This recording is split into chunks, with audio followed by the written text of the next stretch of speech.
Good evening, everybody. Welcome to Sim Racing Bible. Welcome back to the channel, and welcome to some more community racing action, which we have coming to you this evening in Automobilista 2. So we're going to be doing some racing this evening in some of the low-powered legends of Automobilista 2, because we found that low-powered cars tend to work pretty well when it comes to online racing. It gets the action nice and close and action-packed, and it's just good fun anyway. So we're going to be doing some of that this evening. So feel free to come along, join us on track. The server name will be SRB Low Power Legend. Just trying to get the name out there correctly. So yeah, feel free to come join in. There's no password, just come along and join in the fun. But we're going to do various different races throughout the evening in different cars. So yeah, it should be a lot of fun. We've got some guys in already. We've got RJ here. Hey RJ. Hey Personic. Good to see you both.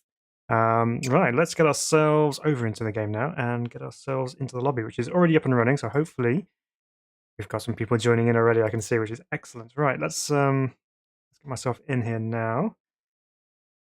And make sure this is all okay, which it is. All right. Brilliant.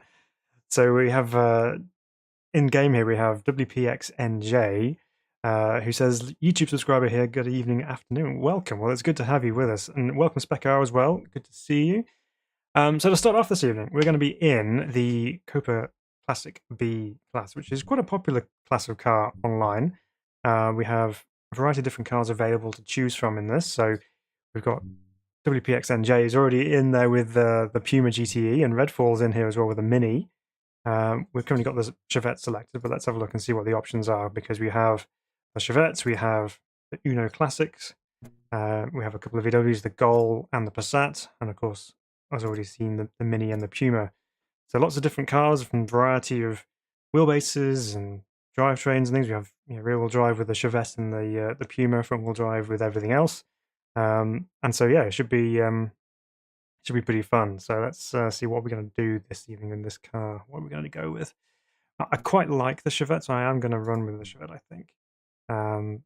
Yeah, we'll see how we go. We'll get a few more people hopefully joining in, and then we can get the server up and running and get some races going this evening. And yeah, super excited. We're going to be running at Laguna Seca to start off with, because I thought, well, what we'd try and do is we'll go with some shorter circuits as well, because although we can have good racing anywhere with these slower cars, sometimes having a shorter circuit really compiles that action all into one little bit. So yeah, let's see how we get on this evening.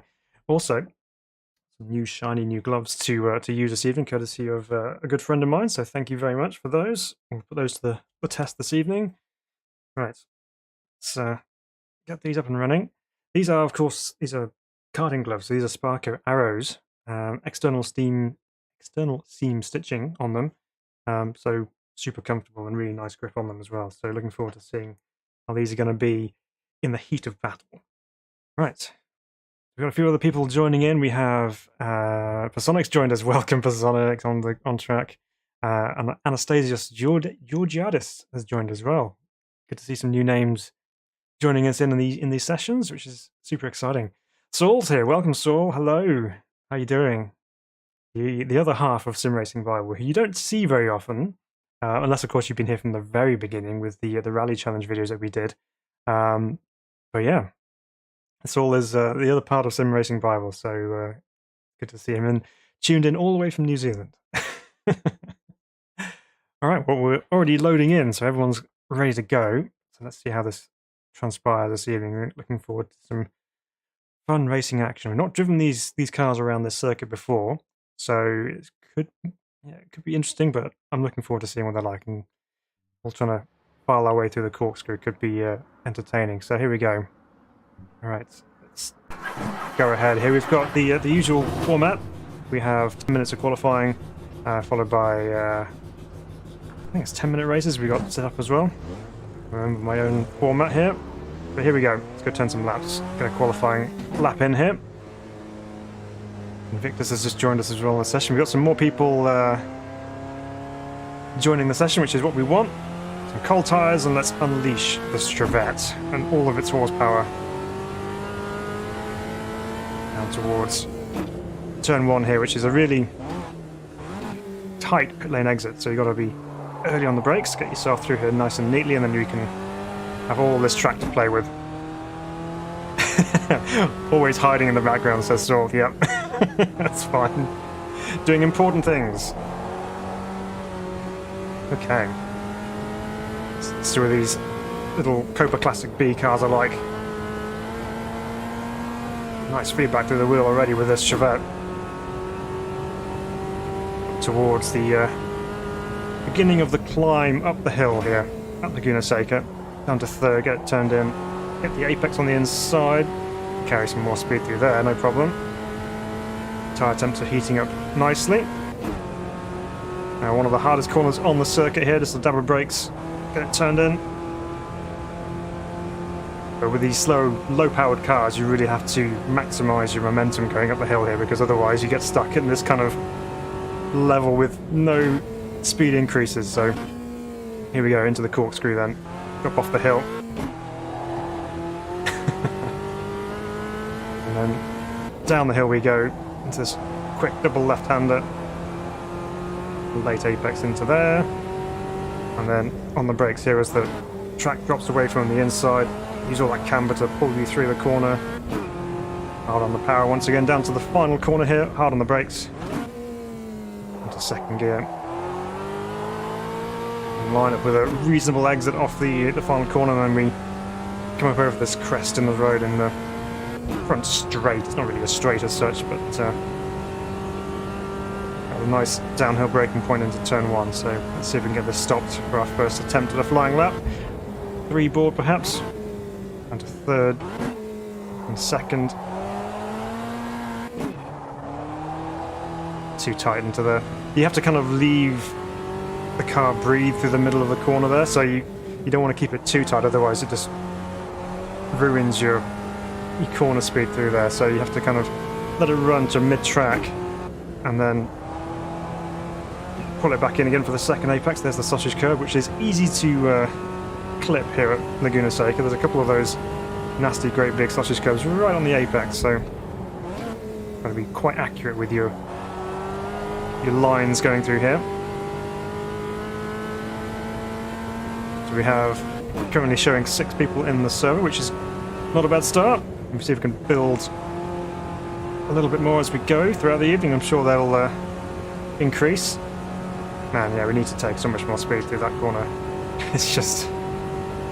the hill is just sapping all our momentum. Problem is, get to the top and it just unleashes it all again, because you no longer have gravity holding you back.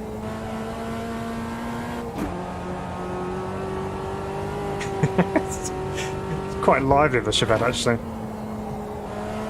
You really chuck it in, and just a nice little bit of opposite lock just to capture the slide, and then back hard on the power again. It's a bit wide of the apex there.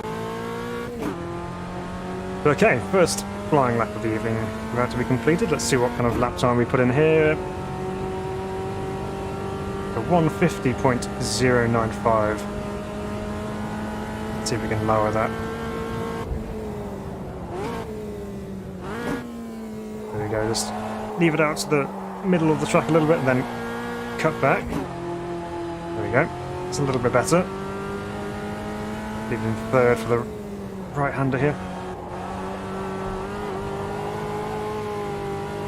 What I do love about this car, though, it does have, you know, quite a bit of steering input required to get it through the corner. It allows you to kind of float the car through the corners, so you turn in and the back end starts moving around a little bit.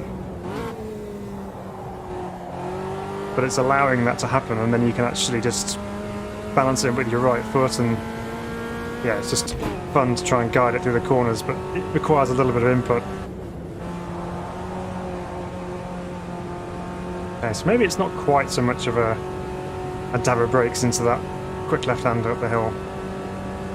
We are carrying a couple of extra mile an hour there, though, on the brakes on the curb. Spits you over the top of there. Right.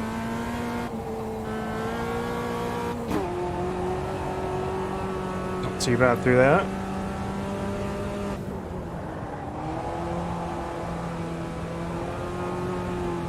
Just about got away with leaving in 4th there, though.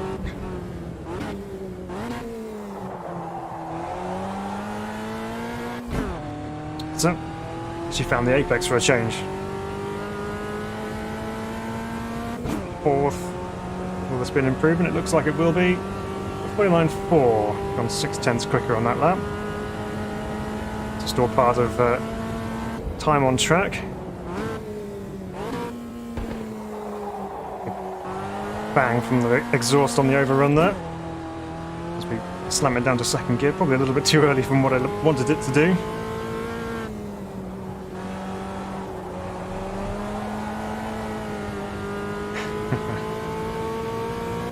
Not seen any of the cars on track yet. There are some around, but we've not come into contact with them. Where are they? Anyone we can see in the mirrors? No. 2/10 up on this lap as well, so let's keep that going. Oops. My feet all crossed up then. Started off with the wrong foot on the brake. Realising I actually need to downshift. Alright. Aha! That's just a lift going into there. But even so, we're only maybe a couple more mile an hour quicker.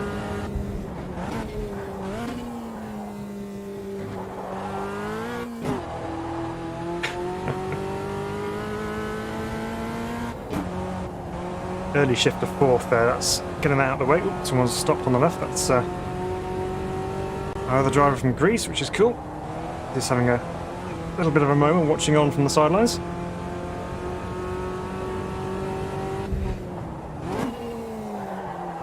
That's late. Evening, Kid X. How you doing? Good to see you.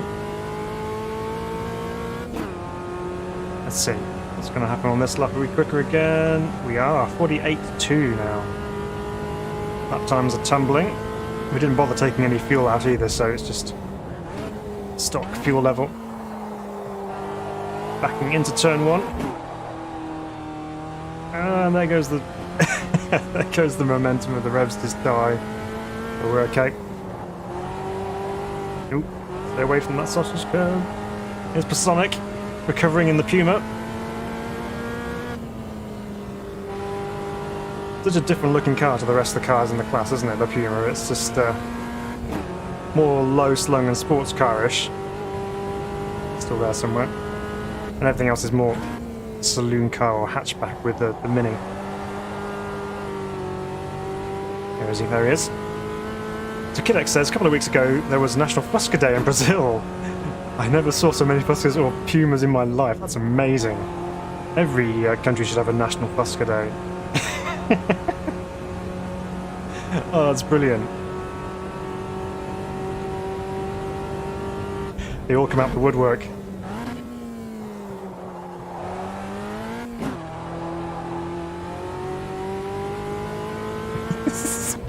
Back to work, you.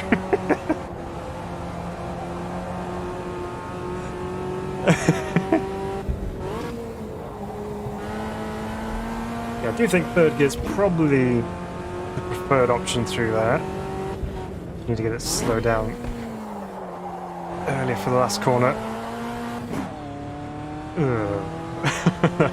Too early on the shift.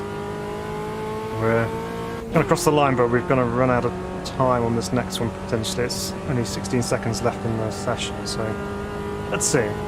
Might get another one in.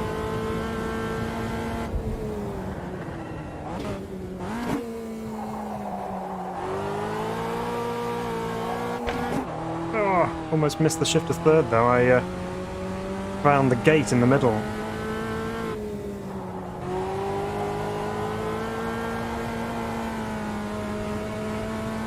Just keeping the heat in the rear tyres there.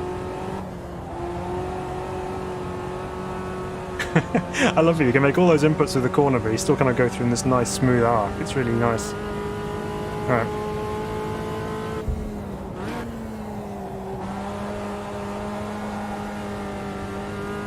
Put the power on nice and early.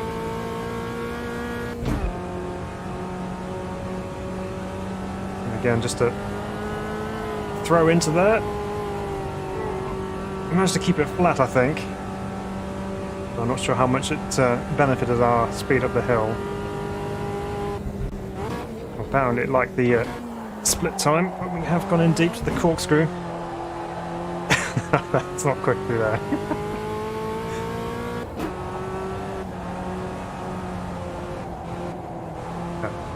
Lap's gone. So we shall have to make do with the one that we've already set, which is still good apparently for pole in this one. So let's just return to the pit here and just see how everyone's getting on. So Invictus is up in P2 on a 148.7, only half a second back, which is pretty close. WPXNJ is there in third with the Puma. It's got two Chevettes out front from the Puma. Another Chevette there in fourth with Anastasius on a 154.5. Then we have Redfall in the Mini and Sonic in the Puma. And then we have T-Stang also in a Chevette as well. So Chevette's definitely the favoured car for the time being. So we'll see how this goes. So yeah, that's qualifying done and dusted, and it's race time. As quick as that, we're already into our first race. So Kidex says there's sick restored Chevette with chrome trims and stuff on the parking lot under this building where I live. Oh, awesome. That's cool. They look really nice in AMS2. I love the look of them. Right, so what do we got? Pretty sure it's yeah, okay, good. 10-minute race. So we should be plenty full enough of fuel. 10 laps. Yeah, we'll put 13 in just to be safe. Okay. Well, we've got a starting grid, and we'll get going in this one, and then hopefully they'll build up 7 below 7. Hey, he says I'll race in the next one. Cool, awesome. How are we doing? Oh, Sam's here as well. The mini is so difficult in the corkscrew, is it? I've not tried it. I'll have to give that a try. Oh, you're Redfall 3. Gotcha. Okay, Sam. We'll call you Sam. Okay, here we go. On the grid. Ready for the green light. Ooh, and we're into it already. Not a great start. Where we're going.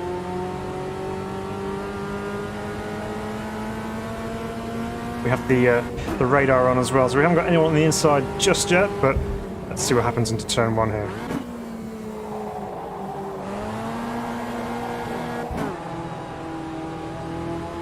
Okay, we're through nice and cleanly. Hope everyone else has as well. We've got some dirt moments on the back there, so one off on the outside of turn 1. What's happening here? Anastasius is also exploring the outside of the circuit.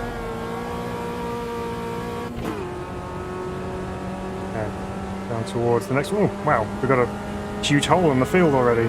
Something's happened at the exit of turn 2 by the looks of things.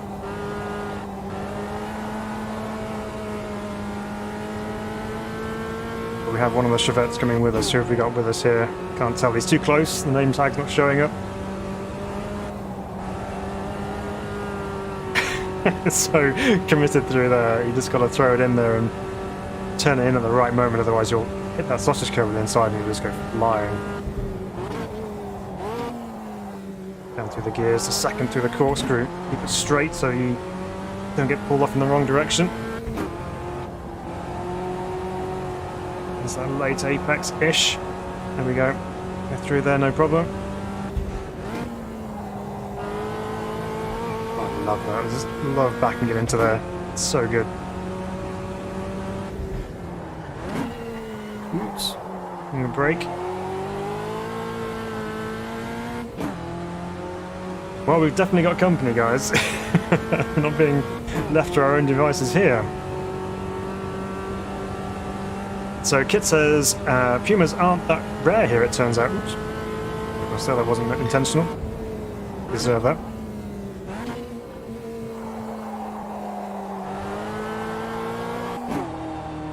So yeah, so Pumas aren't rare, it turns out, in Brazil. Some are pretty beaten up though. Oh no.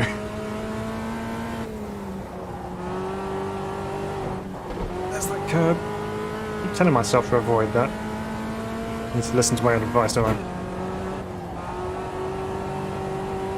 Quick through there. relatively speaking. Oh, it's Invictus who's coming with us. Right, we can see who it is now. We know who we're up against here.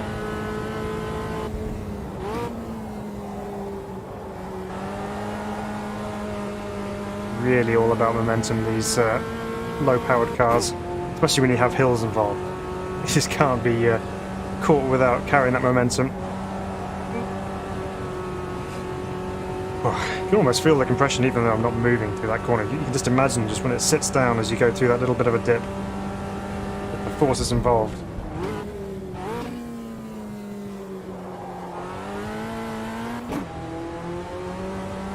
It's nice and smooth, though I can see a Chevette in my mirrors there, so I know Invictus pretty close. Oops, had to get off the throttle there, that wasn't ideal.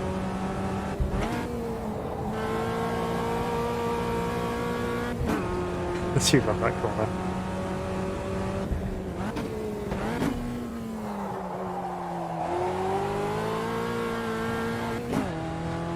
Okay. Well, that was a fairly neat final couple of corners there. We seem to have dropped Invictus off the radar. He has put back a little bit, but doesn't mean we can let off because we haven't got that much room to play with.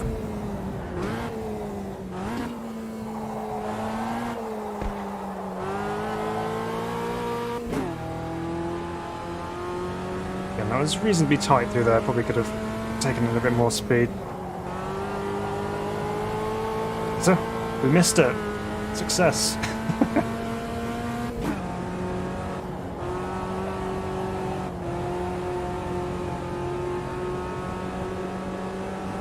Victor's really using all the track on the exit there.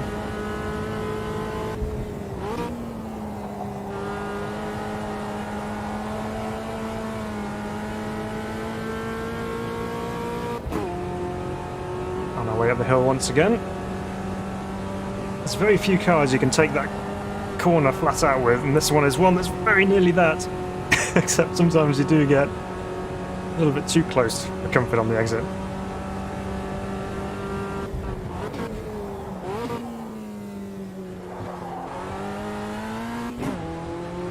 You blew the engine? How did you do that?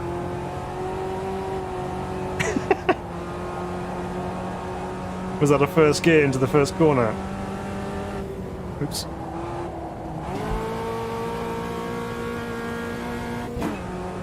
Oh, I'm sorry you blew your engine. Next one.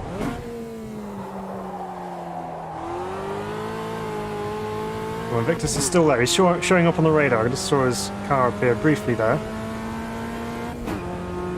Gotta admit, these gloves have got so much grip. I can feel it sticking to the knob on the gear stick here. It's quite impressive, actually. Loads of grip.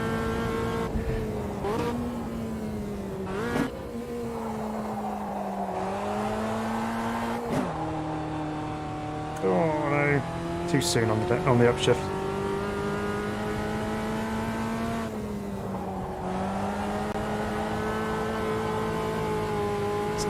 It's just nice, isn't it? They're great cars for learning car control.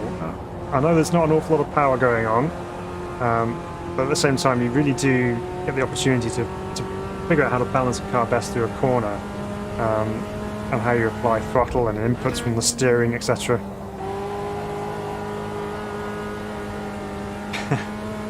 It's just so fun to drive. Yep, not letting go.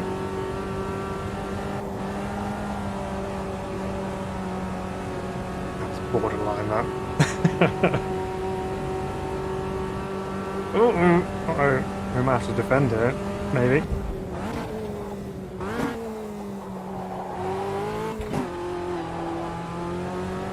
Invictus is sizing us up here as to where he's quicker or where he might be able to make a move.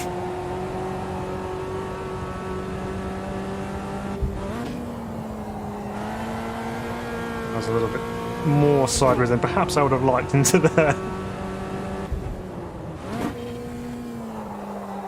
Crossgate into second, not gonna do the engine any favours, I don't think. Need to be more patient to go down through the gears properly.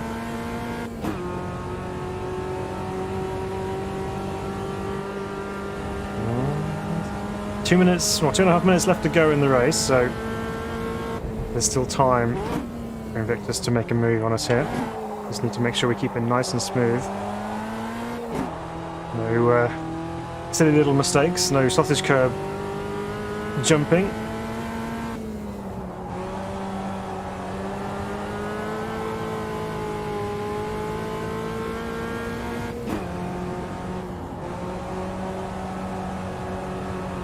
Okay, nice through there. And there's a little bit of track space between us and Invictus. Right.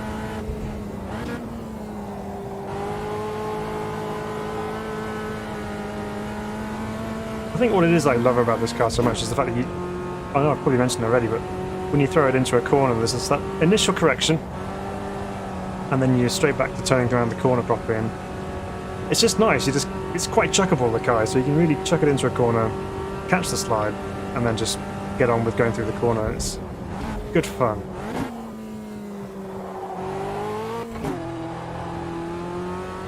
Of course, being H-pattern as well, a bit more of an involved drive.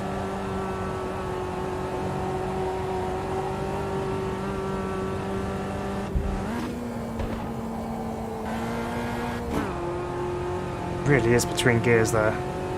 Probably get away with it. If I'm going in that quick, I'm probably leave it in fourth.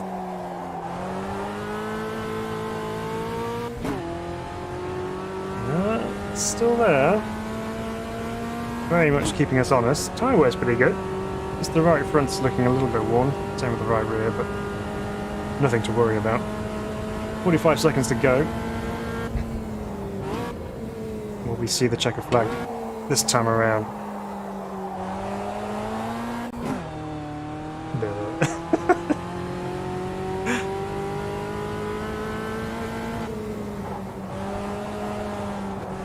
Oh, I just had a little nibble of that sausage curb then.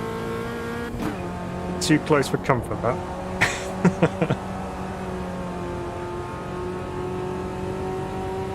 Yeah, you can see in the difference in the times are 3/10 down. A little bit of a hesitation.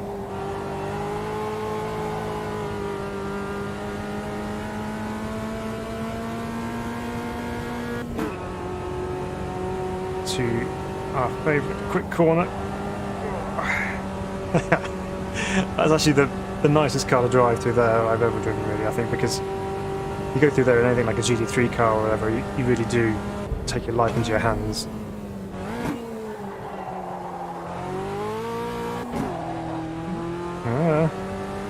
I wasn't the neatest through the corkscrew.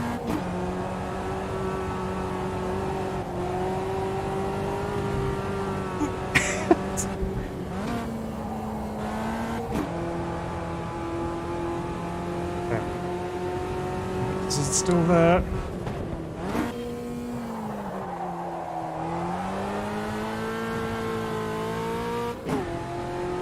Will we get the checker flag? That's the big question.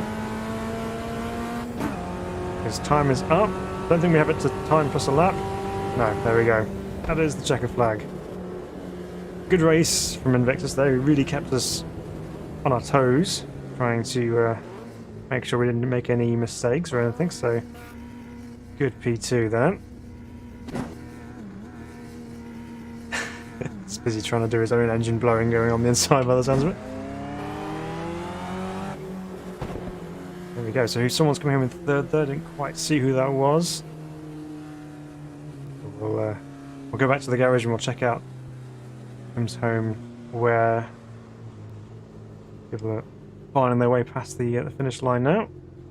But I think Laguna Seca is a really good circuit for these particular cars. It suits it quite nicely.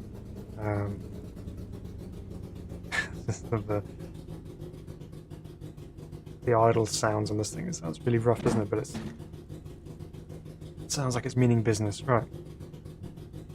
Can we go back? We can't. Right. So T-Stang came home. Well, Invictus, who's left the session, came home second, but then T-Stang in third from WPX NJ. Sonic still going somewhere on track from Sam, and then poor Anastasios stuck in the pit lane with his blown engine.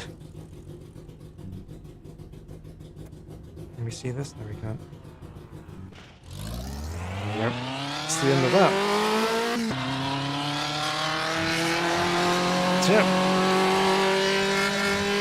First race still and dusted in the books. Let's see what happens on the next one. We'll change things up a little bit, and we'll change some different cars. We might come back to these later on if people want to revisit these again. But there's some other low-powered cars we're going to try and do some races in as well. But these cars are really, really good. So, okay, let's see what we go on from here. So, what are we going to choose from here? Let's go. Run down here. We're going to move this down to the 2002 turbo and the Corvette. So the Corvette necessarily isn't low powered, but relatively speaking, compared to some of the other things in the game, these are quite low powered cars. So we're going to do these ones. Let's find a suitable place to take these two cars. Not one which has too many straights so the core will just disappear. We want something which is going to have some twists and turns. I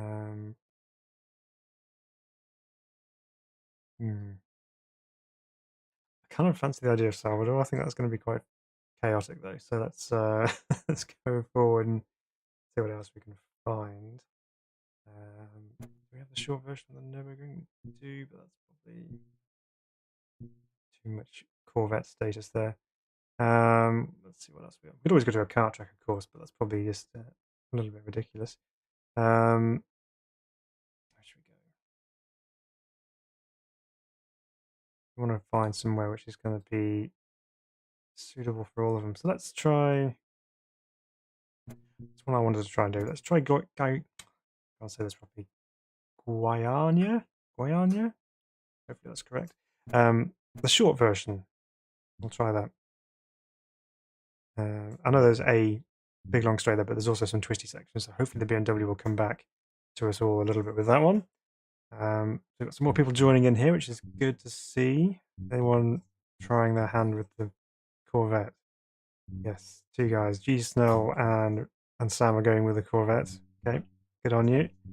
Wondering whether I join you for a fun factor. I might do that. Let's do it. Oh, someone else has already got the yellow Corvette. I'll choose a different livery. Let's go with this one here. Nice. Just about made it in there.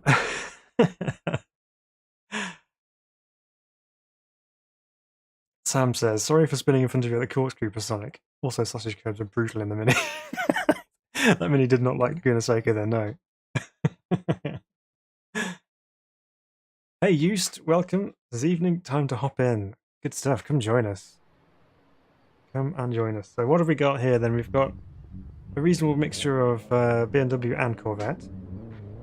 So let's see how this is going to end up. Go qualify and see what this American muscle car's got to offer around this tight little track here in Brazil. The NJ's gone with the BMW. Got V8 purring in front of us. It's beautiful. Right, here we go. Let's unleash it. Now, this is of course the. Oh, we've got some excursions. People not realising it's the short version. Oh, I'm going to join you. Okay, this car does not have the brakes of the Chevette. Oh, hello. We're having a picnic, everybody. Do you want to come join us? It's nice out here. Don't hit me. It's turned into Dodgems. The Sonic. Right. Should we try some tarmac action for Sonic? Let's try it. Alright. Stop. This is where I believe the BMW will have an advantage, partly because it should be easy to keep on track. But we'll see. T1L3N says, hi, this is my first time on the channel. Can I get a shout out? Sir, you can have more than a shout out. Welcome! Good to see you, and thank you for being here on the channel. It's great to have you with us. I hope you are enjoying the madness which is unfolding in front of you right now, because I feel this could be a little bit more entertaining Here we go then. Down to turn 1. Get on the brakes. Come on, Corvette, you must have brakes. Please. No, doesn't. Okay, I'm going to have to get on the brakes after I've left the last corner. I think is the... that's the tactic here. This is not the official line into the chicane section. I think people are probably going to switch to the BMW if they've been driving this. Because it's not the easiest of things. Alright. Let's get on the brakes nice and early. Come on. Slow down. Now, what I was trying to say earlier on before I was really interrupted by myself running off track, this Corvette Street version is probably one of the more difficult things to drive because it's just loads of go and really doesn't like corners. Or apparently braking. Except this time... Okay, we got it stopped. We're still on the tarmac. And we're off. Well guys, we could well be starting this one from back of the grid. Let's go back to the pits, regroup, and go again. So G Snell's managed to get a lap in. Well done, G Snell. Some great work. Oh no, I can't drive. Looks like we are going to be... Oh no, we are. Good. Chaotic. Oh no, no problem. T1, no problem at all. It's great to have you here. We appreciate every single one of our viewers here at Sim Racing Bar. You're all amazing. So, the fact that you're here and watching on is brilliant. Daniel O'Neill's here. Welcome, Daniel. Says these things look a very specific kind of terrifying. Yeah. I mean, you think of difficult to drive cars. You think, you know, in AMS2 you might be looking at something like a Lotus 97T or Group C cars. Not one of these Corvettes. Ooh, that's a very crumpled looking BMW. Sorry, I've just come out of the pits and ruined everyone's run into turn 1. Let's get out of the way.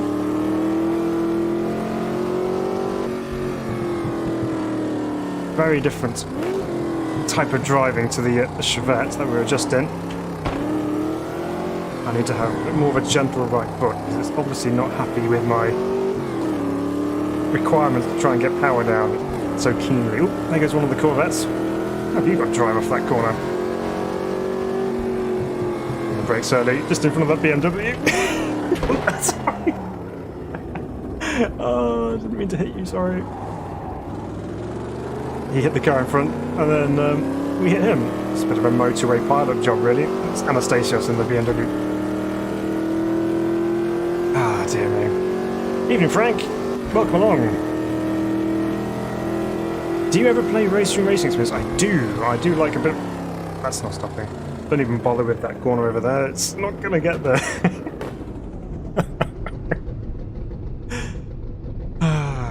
Right, okay. Well, let's go find some tarmac to rejoin the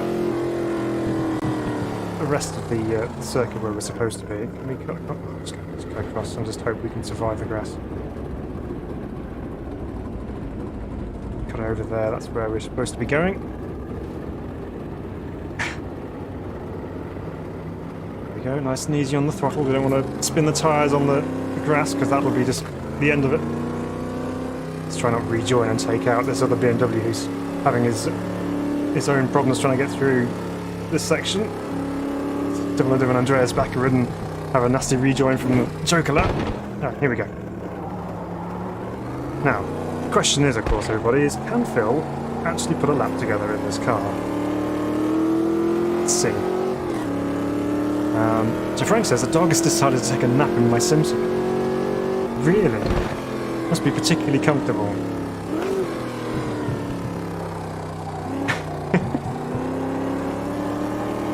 Maybe let him have a go. See how he gets on. That might soon change his ideas about napping in your seat. Look at this power.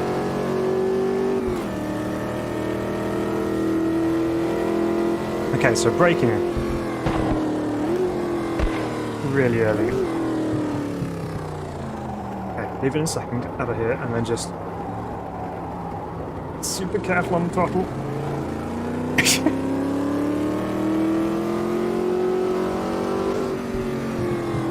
And straight back on the brakes again because we need them.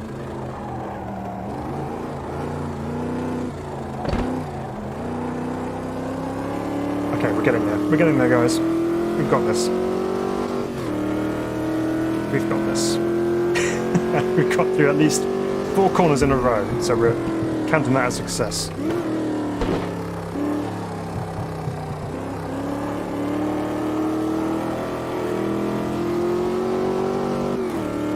Okay, we've actually got a lap going here. I don't know if that was that a full counting lap? I think it was, wasn't it? Oh yeah, we've gone P3 too. Right, on the brakes. No. Right, okay, well we set a lap. Let's see how everyone else is getting on. Let's go to the monitor here and we'll have a good look down here. So John Anderson here in the BMW, of course. Coming out of the final corner there. It's currently on 57.8. WPX NJ is on a 58.5. Sam's there on a 58.7. Let's have a look at these guys here. So here's WP, here's Sam in the Corvette. Right. Challenge accepted. We need to beat Sam somehow. He's a good few tenths. He's a bit more than a few tenths quicker than us. Sam's got that thing dialed. Pick up some tips, some sneaky tips on how to get around there. There's shoefuls of throttle by the looks of things. Is Jojo also in the Corvettes? Wow. Lots of brave drivers out here. B. Snell's in the pit lane, 59.6. There's Tees in the BMW. I think this is the BMW we were having a little bit of a moment with as we rejoin the circuit from the other county. Checking it out of there. The Sonic, he's in the BMW as well. Going down the front straight. Across the line now. Can you improve as that time round? Not that time. Health Sim Racing there still yet to the lap. Another BMW coming out to join the field. Oop! John's had a moment at turn 1 by the looks of things. 24 seconds left. We're not going to get another lap in here, so... Oh. No. Sam's been T-boned in the Corvette. Jojo's up to P3 now as well, also in the Corvette. So possible to run 57s. Wow, that's a quick lap. What are we doing wrong then? Just about kept it on the tarmac. Very nicely done. Okay. I think for me, the aim for turn 1 is to not take anyone else out. Okay? I'm going to try my very best to, 1, keep it on the road, and 2, not destroy anyone else's race. That's the main thing for me. So Frank says, talking about his bucket seat, it's fairly deep bucket seat. Had a sweater I dropped in there and a shawl. That was too much temptation. Had no idea where he went at first. Oh, well, you made it comfortable for him, so and he went. Oh dear. Alright. We've got some people joining. We've got a nice grid of 11 here. Some very brave individuals trying to tame these seemingly quite difficult cars around the circuit. There we go. So Jojo takes the pole position there as well. Just snuck in there at the end from John by 16 hundredths of a second, which is not a great deal of time. 57.671 the pole time to a 57.688. Sam up there in P3, half a second back. Then WPX, and then ourselves. And then G Snell up there in 6th, from T's, from Pasonic, Anastasios, and then Leo loses Sim Racing, and T-Stang still on track at the back as well. So, 11 cars running off down to turn 1.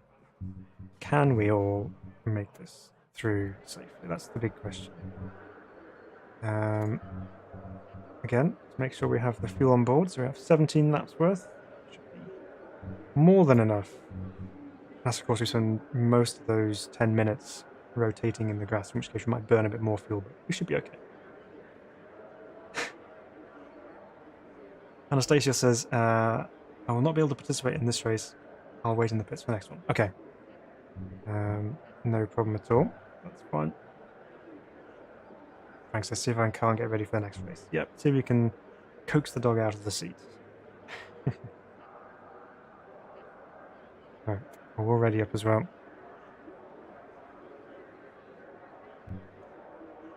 Right. So Jojo out front. Let's see what Jojo can do here.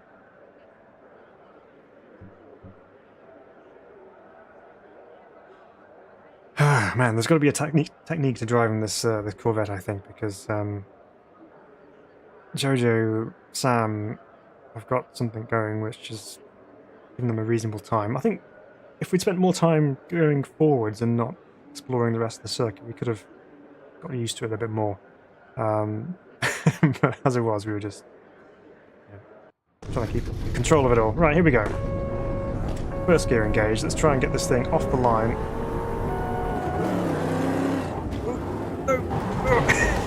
We've been piled into. We have a start line crash. What is going on there? Jojo just didn't go anywhere, and that was causing all sorts of issues behind.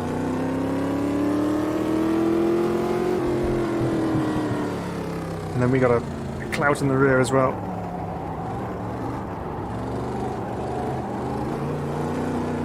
Right, let's go get on there. This is a recovery drive now for Jojo and ourselves. Let's see if we can recover our way back up through the field. They got a head start on us.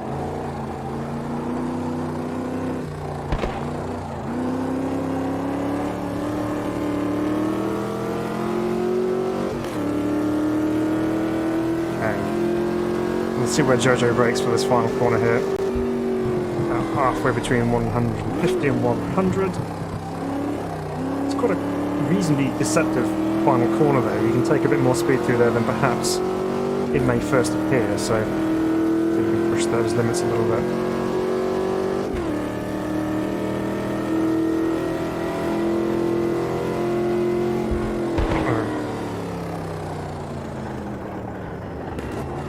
Wow, how did we get that stopped?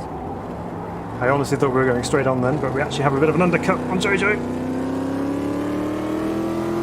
And we're gaining on the BMWs as well. Jojo on the inside, we have to give some room there.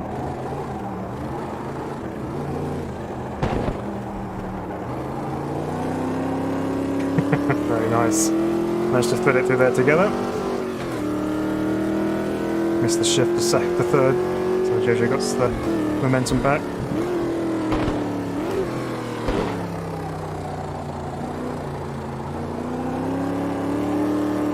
It's pretty much a whole lap side by side.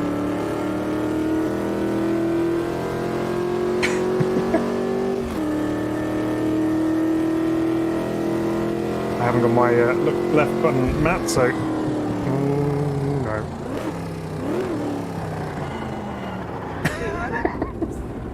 We didn't get that one stopped. Okay, just aim for this tarmac over here. Yeah, I lost out to Sam as well. Okay, recovery drive part 2. So busy getting excited about being side by side with Jojo that we forgot we actually needed to brake for turn 1.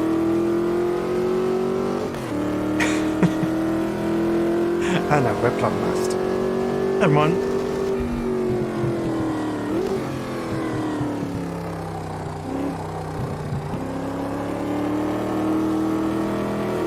Sam go a little bit smoky sideways through the final corner there. Come on, we need to get this first corner braking point nailed on, because we can't be going on deep every time. Oh, hello. Got a BMW going the opposite direction.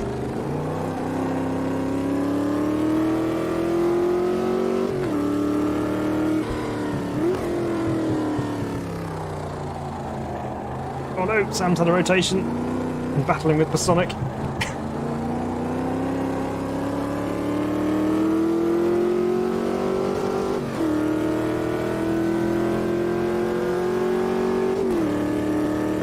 Braking in between the 100 and 150 board.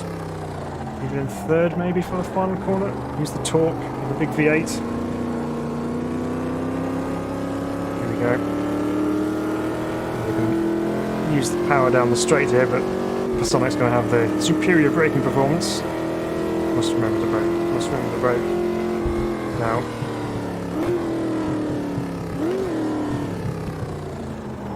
Okay, we're good.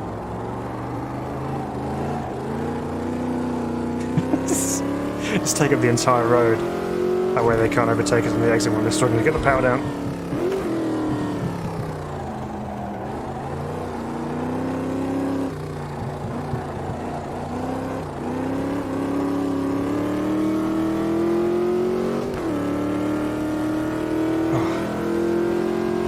Alright, up to P6. We have another Corvette in front of us here.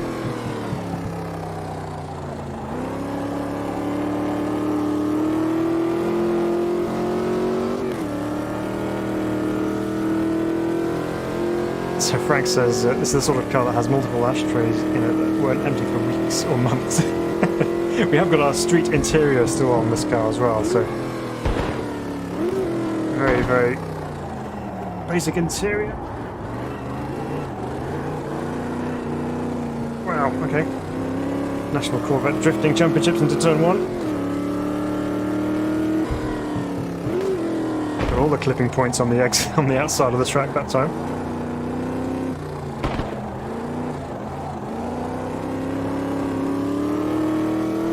Snell up in front of us here. Currently in the top 5.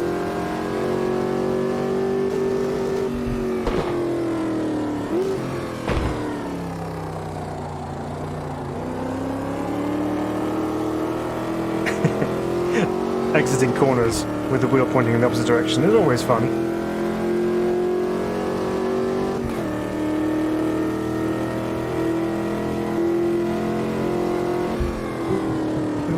Attention.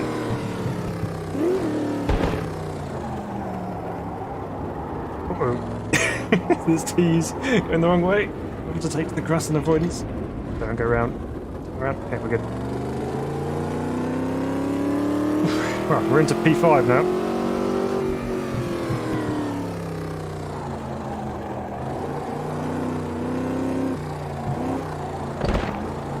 Let's see if we can get up with G Snell. Make all that ground up once again.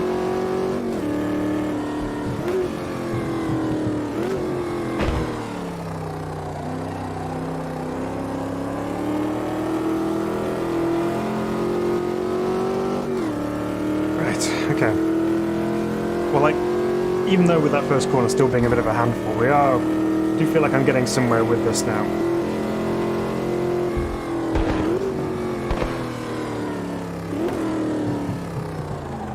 Push any hard on the brakes. I know it doesn't look like it from the foot cam, but I am putting a fair bit of pressure into them.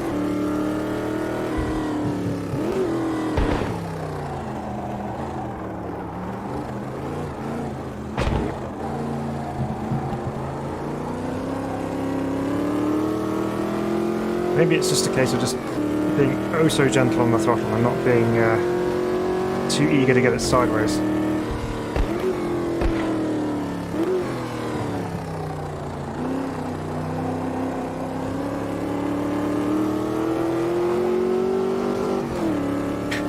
Not that I can help it, of course. It's just going to do it anyway.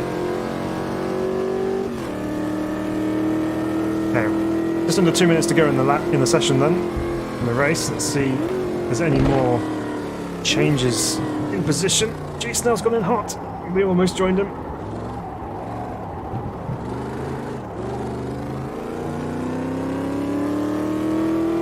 So there's the podium in front of us there. Don't think we'll get onto that podium unless something dramatic happens.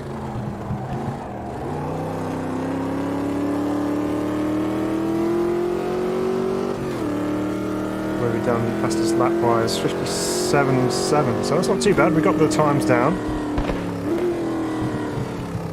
Just so happens that we had a few little issues along the way which have slowed our progress, but that's okay. All fun.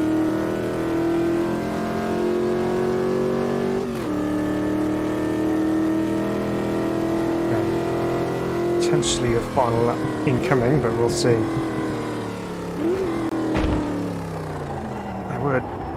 I was on the brakes what I thought was earlier then, but still only just about kept it on the track.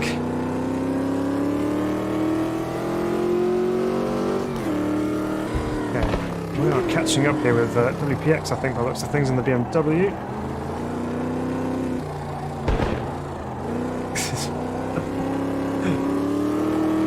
This is a really tricky to drive car.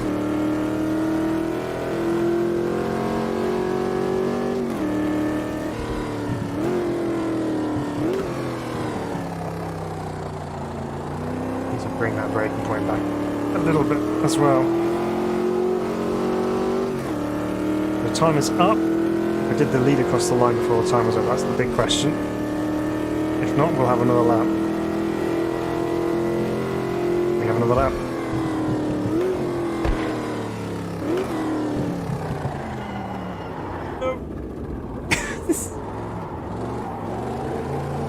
WPX is at a moment as well. Oh no!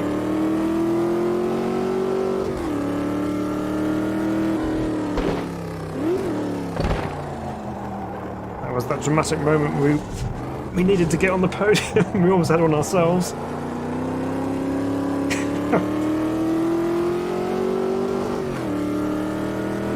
Who's this here? This is Sam. Pull over on the right hand side there. That's not another fuel situation.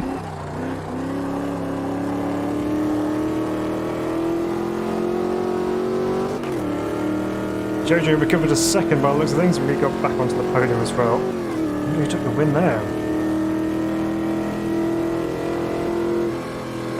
Oh, dear me.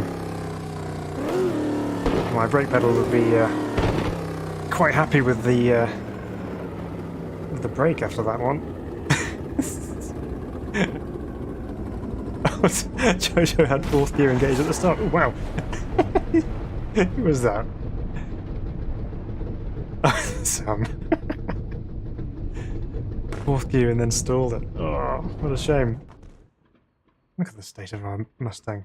Sam, you ruined it. Sam says, great race. Shame I was more consistent in qualifying. So John took the win there. That's where the lead was in 14 seconds ahead of everyone else. Glad we managed to make it through to the podium there. That was hard fought and hard earned podium, I think, to be honest. That was not easy at all. Where's the AI taking us? I think it's rather confused as to how far off track we are. So it's like, okay, were you going that way? Oh dear, dear. Okay, well that was eventful.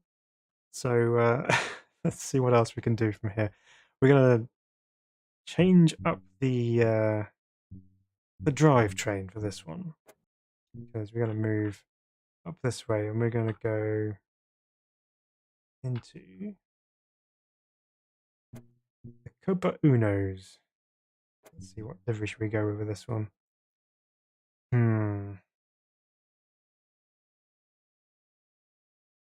Actually, gonna stick with this one. There we go. Copa Unos for everybody. Fiat's everywhere. Well, we've got plenty in the lobby here, which is good. 7 Belows in here as well, which is good. Bazzy Boy's joined us, and Frank's joined us as well. Managed to kick the dog out. Oh man. Okay. So this little Uno, this little Fiat Uno is front-wheel drive. It's turbocharged as well. So we need to figure out what track we're taking this to, don't we? Let's see. Should we go with this?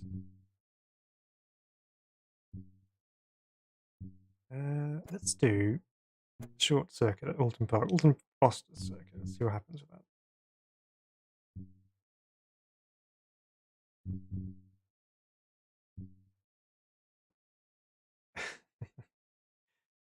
All right, some more people joining in. It's all good. Well, I hope you enjoyed that last race. It was a little bit chaotic, but it was good fun anyway. trying to keep this thing on track. Yeah, so I must say the gloves are feeling pretty good. Quite difficult when you end up sideways and you want to try and catch the wheel, but you got so much grip you end up grabbing it at the wrong point, so you need to be prepared for that. Jojo says, basically a Ferrari this. Yeah. Pretty much. Going backwards. Oh dear. Love it. Yep, grids are filling up. Seems people quite like the Copa Uno, which is good. We had a race with this a little while back now around Ruma, which was actually quite a fun race as well. So let's see how we get on here at Alton Park Foster Circuit. Hey Marcy! Marty says, finally decided on a wheelbase. Excellent. SimiCube 2 Pro arrived last week. Rig should arrive next week. Ooh, it's all coming to shape now, Marty. You should you got the makings of a rather special rig coming on by the sounds of things. So you're itching to get that rig built. Awesome. Well done. I think SimiCube 2 Pro, I think you can't really go too far wrong with that, to be honest. That's going to be a very, very good wheelbase for you, and yeah, very nice indeed. Right, let's sneakily go into our setup here. Drivetrain. Doing that. Ooh, we can't adjust the boost push. Good. Alright, maybe that's changed. Okay, well, we're stuck with what we've got then. Let's just go and see what we can do. Oh, we're in winter mode here at Alton Park. All the leaves are no longer on the trees. We have these ghost trees instead.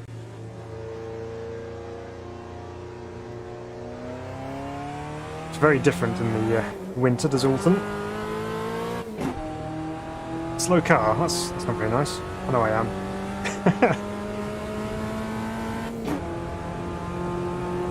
Down to Cascades we come. And rather than going fully around Cascades, you bail out to the right and hard on the brakes into this right-hander here, completely miss out the Hislop chicane, and then flat out through Knickerbrook. Well, I say flat out, we'll see. Get some tyre temps up and we'll test that theory next time around.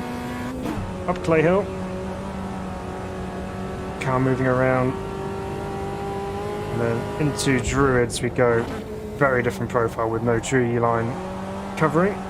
Double apex right. Usually aim for the second one. See if you can get it there, of course. And then down under the lorry bridge down into Lodge Corner.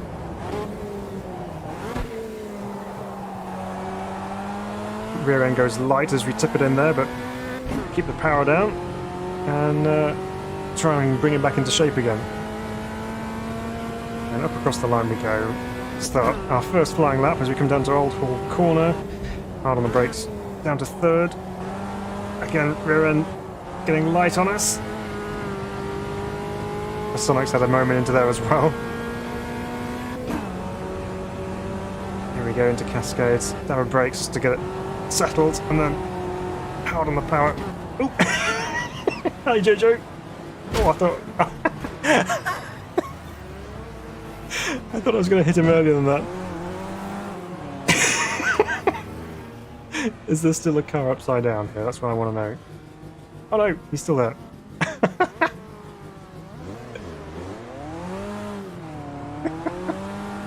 Cold tyres, everybody.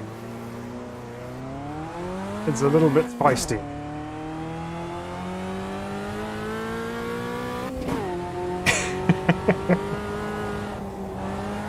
Very much exit stage left. We needed that fire car a moment ago, I think, just to go and rescue everybody. Okay, well, even that didn't get any heat into our rear tyres, so let's try and work on that, shall we?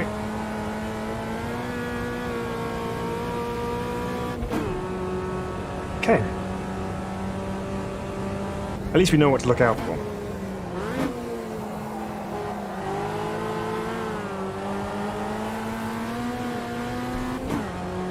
Those rears are still not heating up.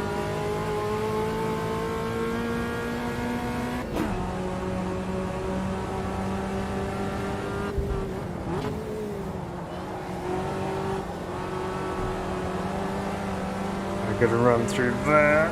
Just about squeeze through, and let's see if we can hold on to it through Cascades this time.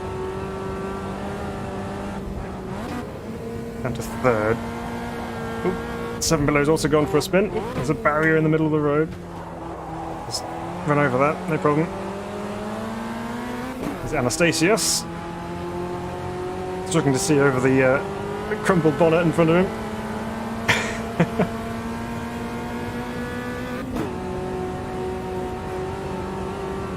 Okay. We have the run on Anastasios up into Druids. Gonna go around the outside of him here by the looks of things.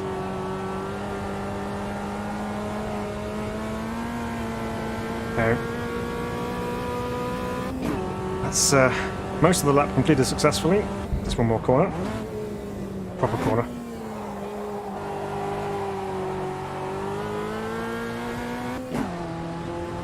Okay, we're actually going to get a lap time on the board. Let's see what this is going to be like and where it stacks up in the overall grand scheme of things.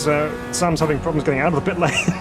Just bouncing off the pit wall from the other side. So that's P2 so far. John's started a new fastest lap, so he's on a mission again. He was quick in the last race. Let's see if he's got the Uno dialed in as well.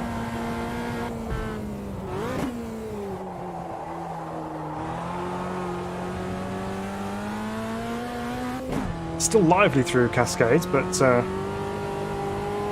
little bit more manageable.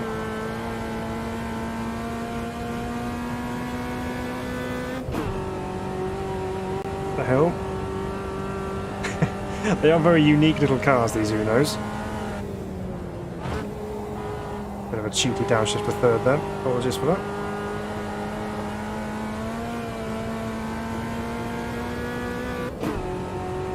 A good 6/10 up though this time. So let's see if we can translate that through this final corner.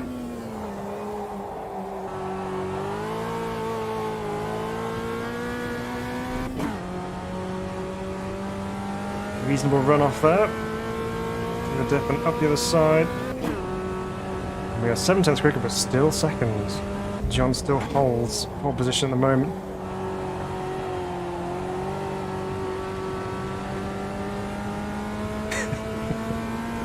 Welcome, Chris Thanos, by the way. Good to see you.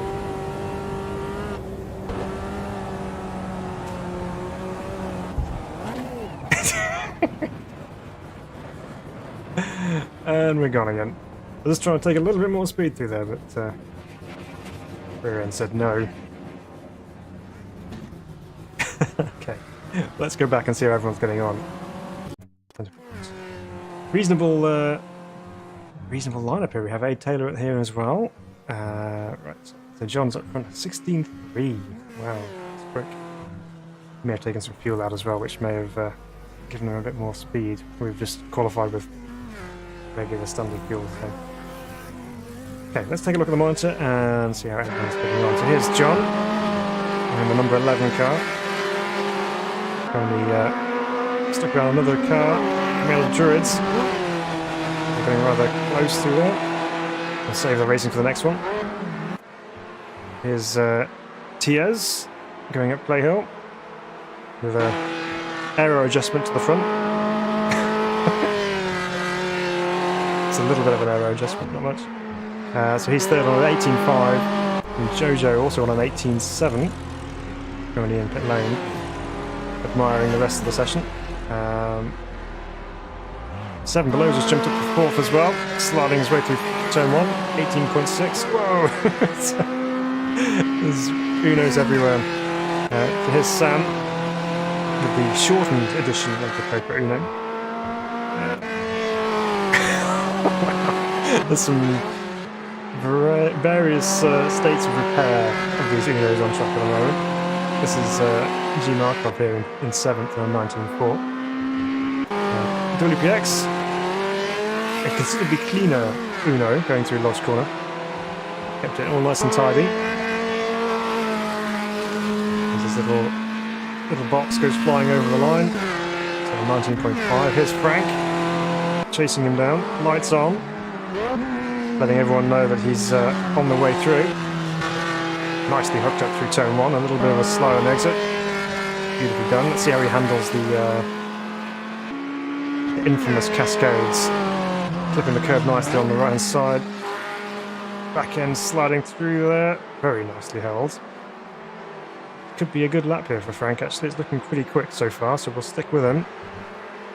And see if he can climb his way up the order. So he's on a 120.3 at the moment, but I suspect this one's probably going to be a bit quicker, so let's see. Still no other major changes up at the front. He's going to catch traffic here though, so let's see if this will affect his lap time anyway. Down to the gears. The signature Uno slide. A lot of traffic in front of him. Grabbing every little last RPM out of that Uno engine. Oops, someone's exploring, taking out the signs. That's a sneaky tactic, that, to try and remove all the braking markers so you don't know where to brake for your next lap. Very clever. Through Lodge Corner goes Frank. And he's bailed on that lap. Wow, okay. Interesting tactic. Here, what else we got going on? This is Javor taking the wide line through Druids. Here's for Sonic in the Fluoro Yellow Da Vinci car. Keeping out of trouble going through. We'll move on from that. It's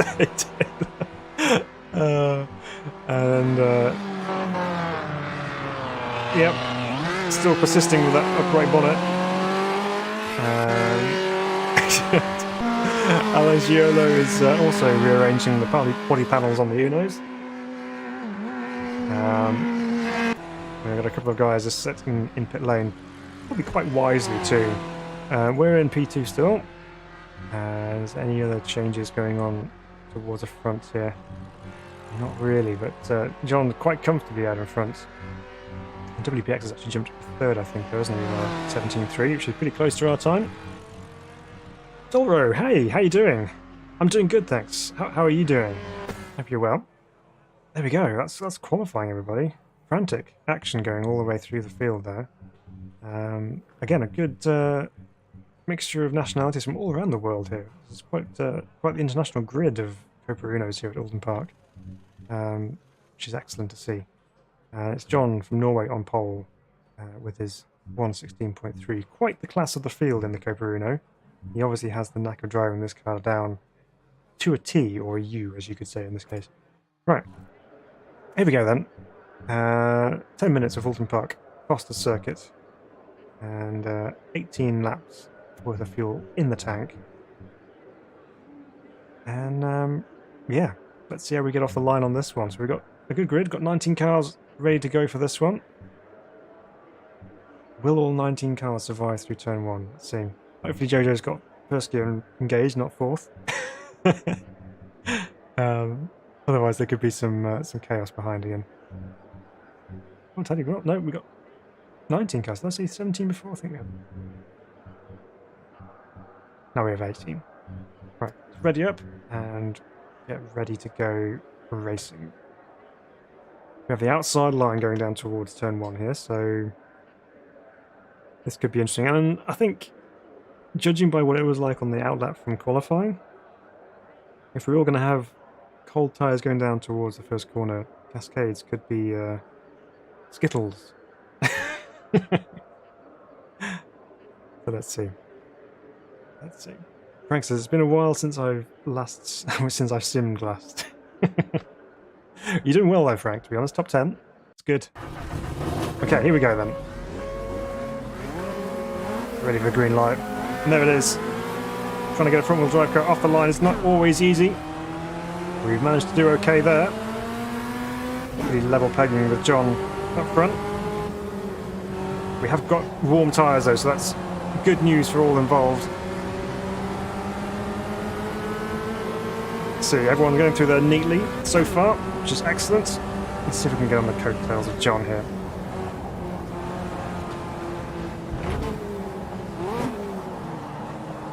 Bit of a lock-up from the leader.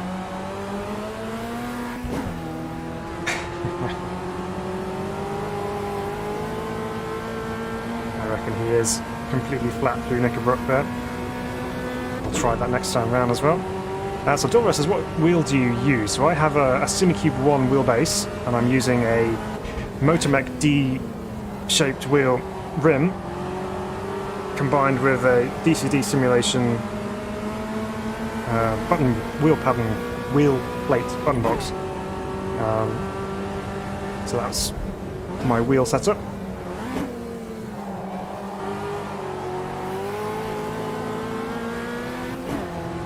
Some stuttering going on here, but we'll drive through it and hopefully we can survive.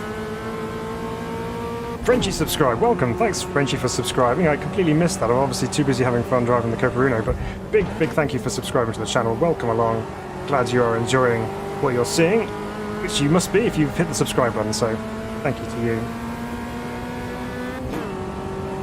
John's getting away here. Can't have that.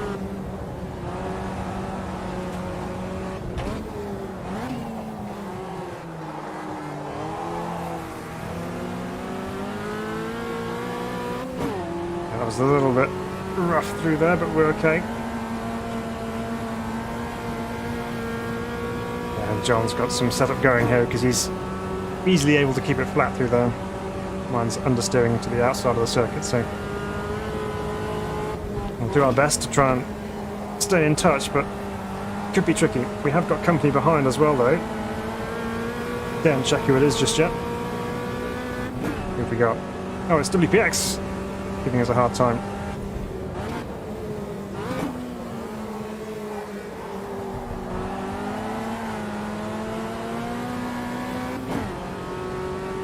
Okay. We'll get used to the car as we go, obviously, but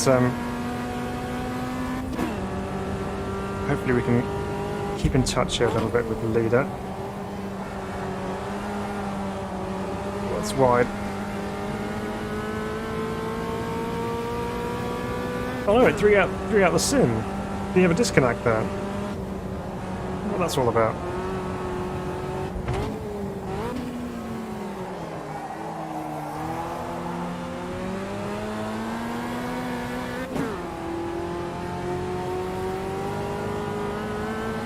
I hope you weren't kicked there. That's not what I wanted to happen if that was what happened there, but hopefully it was, well, not hopefully, but if it was just a disconnect, then I'm not quite sure what caused that, but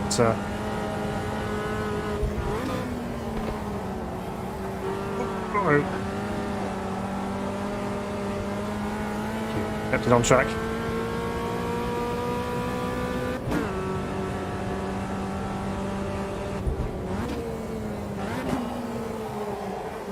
John's being quite conservative up front there. I reckon he's probably got more in the tank. He's just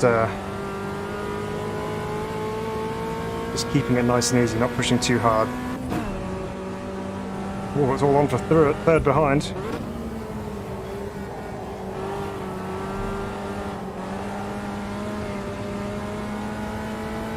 And John's just edging away ever so slightly, corner by corner.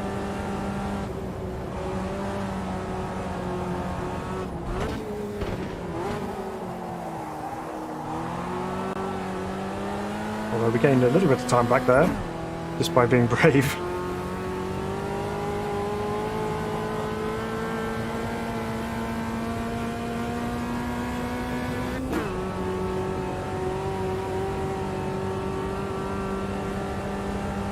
Okay, Druids again. Get it slowed down and get it turned in nice and early.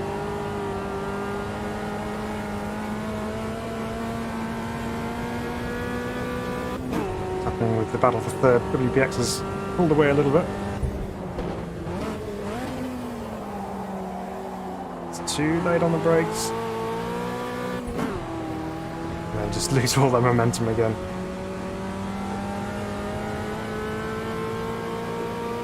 That's 7 below, giving WPX the hurry up behind there. Trying to make his way through.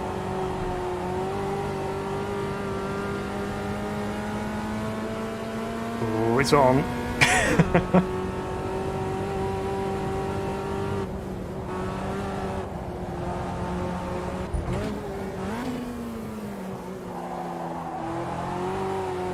Down the apex there. Hey Frenchie. Frenchie says, is AMS2 your main game? We try and alternate between various different titles, but I do find myself gravitating back towards AMS2 quite frequently, and the community in AMS2 is really good as well. I really love how friendly everyone is, and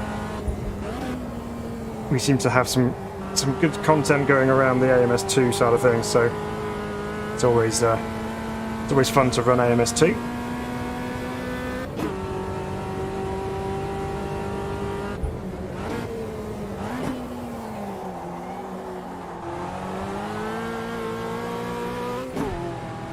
That was so bad. Oh dear, overslowed the car and then just lost all momentum on the exit. That's okay. We're still in P2. Didn't get to check in to see how everyone else was doing behind there. We'll have a look on the exit of Old Hall. What's going on? Oh, it's still on. Side by side. Looks like a pretty good battle being had down there. Well, still trying to get temperature in the rear tyres just by sliding it through there. That's my excuse, I'm sticking to it. We are catching up with some lappery going on up in front here, so things can still change.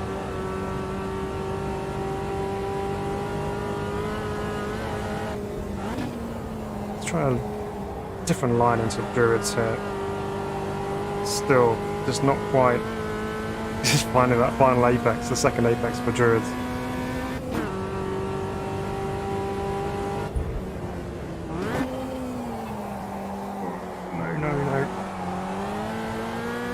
Again, cross-gating too early into second gear there, that's not the play. PX is holding on gallantly there. Holding 7 below off. Down into turn 1. Here's Aid in front of us here. Doing his absolute best. Good on him. Hey Danny! It's going good, thanks, how are you? Good to see you. Let's try not to take out Aid as we come through Cascade. Oh, he's off left. Didn't mean to frighten him off track.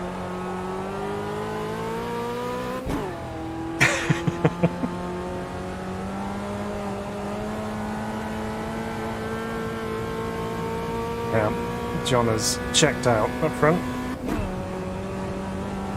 How's this all playing out behind us? Ooh, we've got some daylight between Bully PX and 7 below there as well. Oh no. We might be heading our way back towards them in a minute if that carries on like that. We're racing towards the battle behind us.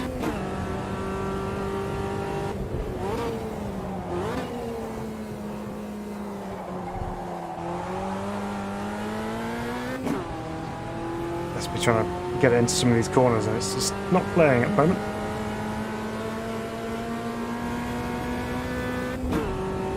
Here we go. Down to Old Hall. Trail the brake in. Now we're out. Oh dear.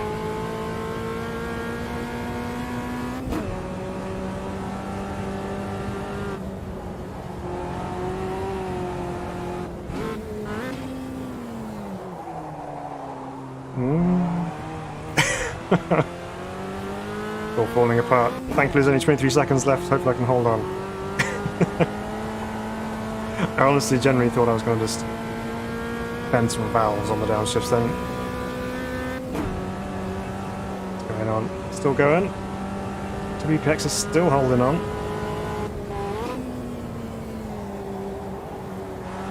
Oh, look out. Trouble. There's Yavor here. Go down the inside into Lodge corner. Hope he sees me. If not, we'll just hold out behind and it's going to be the end. Wow, okay, I didn't quite engage second gear apparently. That's the Alton line at Lodge corner. Ooh, goodness. Well, we came across in second. WPX held on to third from 7 below, who's clearly very, very happy with that battle. Looks like he had fun with that one.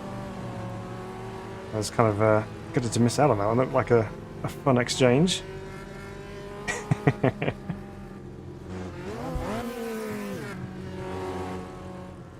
who's that coming home in third? That looks like Sam coming through here. It is, I think. Yeah, Sam with the P5. Here he goes. Ooh, there's a Club Sport banner in the middle of the road. Danny says, good thanks. Gutted to miss on another one of these though. Ah, yeah. Well, we're gutted for having you not here as well. Shame you couldn't make it. I had some fun in these Unos, Danny. Right. Let's see how everyone else is going through here.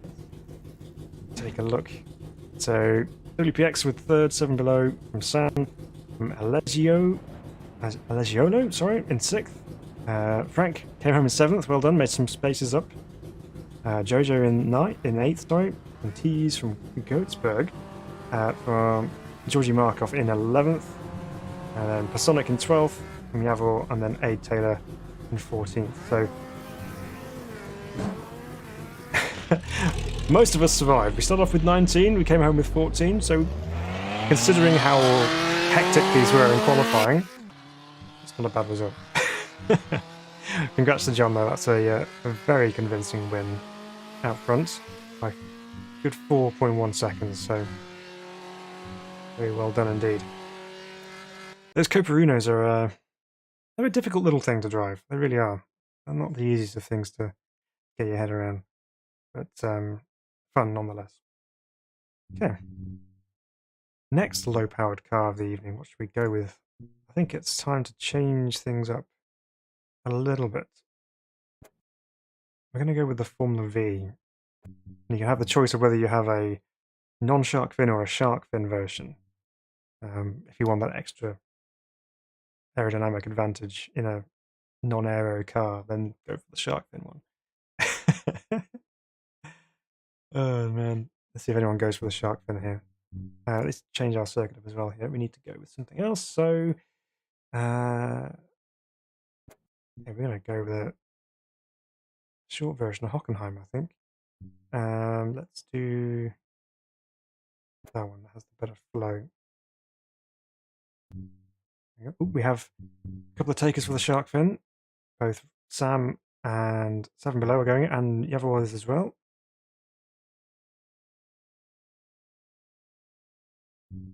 Right, let's see how we can get on here. A few more fins going in there. All right. More people joining the session as well, which is good. We kind of roll in, roll out. Some good time. So Frank says, nice clean racing again. Dive bomb 100 times into turn 4. Oh no. So Frank says, might want to consider passwording this thing. Yeah, I know. I think we're getting some reasonable numbers most of the time now as well. So I think what we'll look at doing is maybe put a password up for the next one as well, so we can get the word out early enough so that people can have the opportunity to know about it beforehand rather than kind of catching it quite late. But yeah, hopefully we can have some cleaner racing here, but if not, we'll have to look at some options for passwording. There we go then, Hockenheim in the Formula V. There's some single-seater action this time around. Yeah, not quite sure what to expect from this one. So Sam says the fin adds extra downforce, right? Yeah, you got it. That's how it works. So you'll be miles quicker than everyone else, Sam. You just walk away from us through the corners. The Eustace says, got to go. Thanks for the race. It's good fun. Yeah. Oh, thanks for joining us, Eustace. Yeah, great to have you on the server. Thanks for the races, and thanks for joining us. It was good fun though. It was the Copa Unos are an interesting car to drive. Okay, let's go qualify this thing. So very basic suspension, treaded tyres, very limited aero. In fact, the only aero is the fact that you actually have some bodywork around you. And here we go. Everyone's being very polite and orderly coming out of the pit lane. Let's get some temperature in these tyres and then see what the Formula V can do.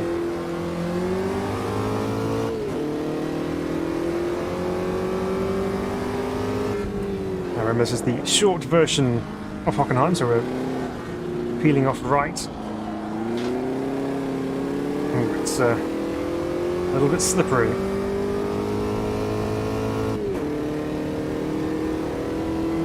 This is quite tricky coming through here. You kind of have to get on the brakes a little bit early.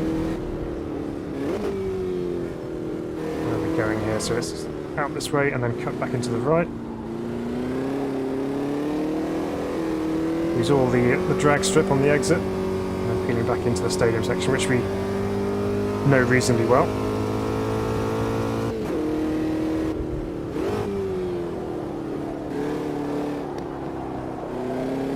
Into Sachs curve. Bit of push on the exit there.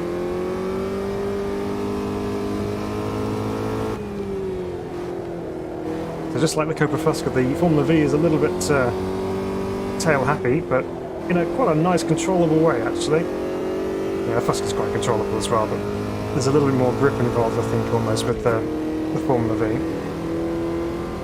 So here we go then, up to the very quick turn 1. I'm going to get on the brakes here though, just to make sure we get through this safely. We'll be braver next time. Ooh, who's that going for a tumble? It's Felipe. Ooh. On the brakes, Phil.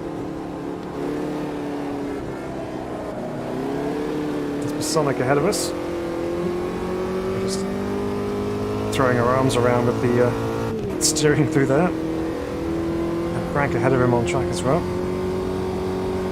Quick through the left-hander, then on the brakes. Down to third. Second gear, didn't go in again. Sonic also rocking the Finn version of the Formula V.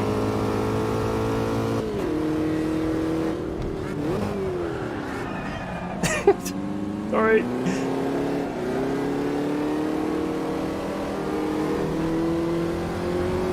These are actually really fun little cars to drive.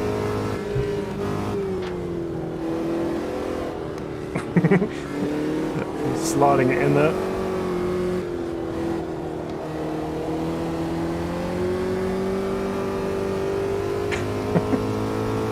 From the angle on the radar there, the Sonic was having quite a moment through that final corner.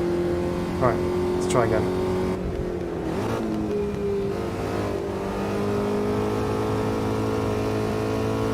So we're currently P1, Frank's up in third.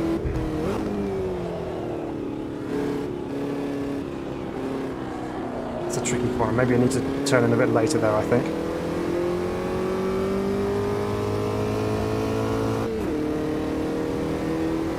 So this left here, you can take this flat out. And then on the brakes, on the grass, and on the drag strip. Just like that.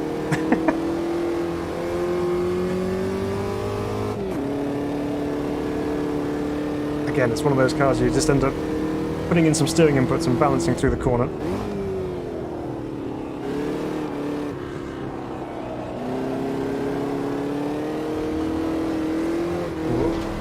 Get that rear end in check.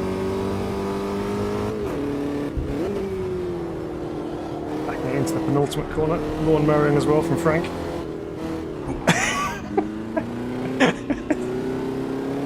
Brake tested by Frank then.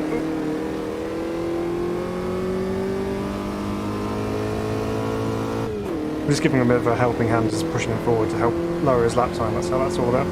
Right, let's try again.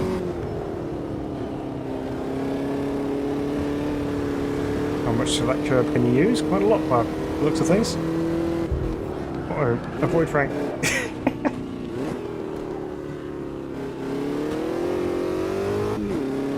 Didn't fancy taking him out there. We'll give him some space. Go do your lap, right? We have some room.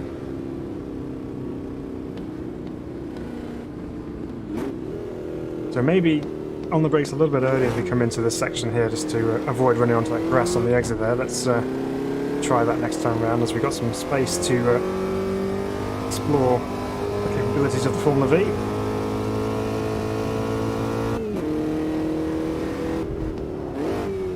Need to be careful on the brakes as well. Very easy to lock the tyres on this thing. The tyres, the wheels, they're the bits that lock. Right. On the brakes. Chuck it in. The track is so wide with these things, isn't it? And Hockenheim's obviously a Formula 1 standard Grand Prix track, but with one of these things, it looks enormous. He's got so much room to play with. Alright, here we go.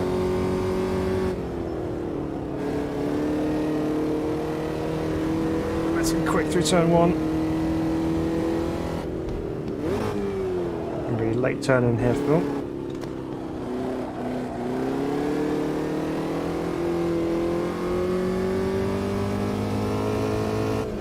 That's sector 1 apparently.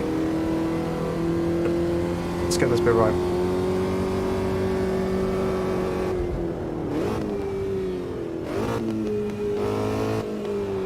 Not sure about second gear though. I think I'll probably leave it in third actually. I love that. The speed is built all the way through those corners there. Even third for the Sax curve.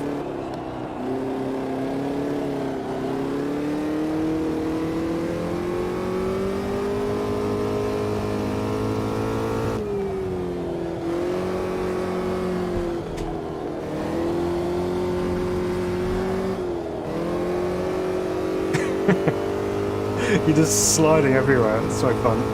Left rear tyre doesn't think so, but I think it's great. There we go. Just gone a bit quicker there. 2.5 seconds quicker. It's the lines. Frank, slide it through there. Right, let's see how everyone's getting on. It's the monitor. So we have Ralph up in second currently. In pit lane. Frank's still sitting in third gear. In third position there. We have Octo here in fourth on a 21.9 with the Finn version. Here's Sam testing out his force feedback capabilities, having a rotation. Here's Aid as well, currently in P6, taking the wide line for turn 2. And G Markov here in the yellow number 6 car, also with the shark fin.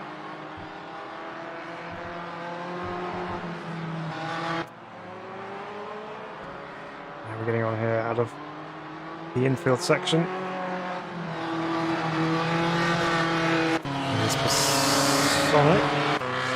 And Javor who's jumped up there heading for Sonic. That's through turn 1. And here is Sonic. Also finding out that second gear is probably not the go for that corner. We've got some of those guys joining the session here. Daniel, thanks for joining us. Yeah, we'll do our very best to have a good evening, but thank you very much for joining us and watching along. It's good to see you. Have a good evening to you too. W package here, just exiting the pit lane. A few people who obviously joined the session are now going to get themselves a lap, drive and let drive. Going through into the stadium section now. Eagle Eye having a eagle slide on the exit there. There's Rap BOT. And Mav there as well, sat in pit lane. So up front, Seven's jumped up to second place now. Some additional aero work being done on that Formula V. And a 120.3. And here's Ralph.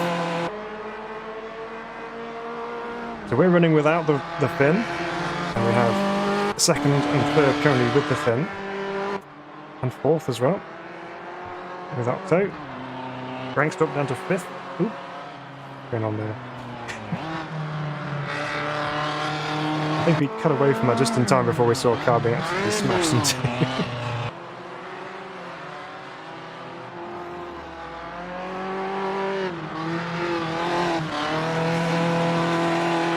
Sam's input there, it looks like Sam's driving with a controller, I don't know if that's right.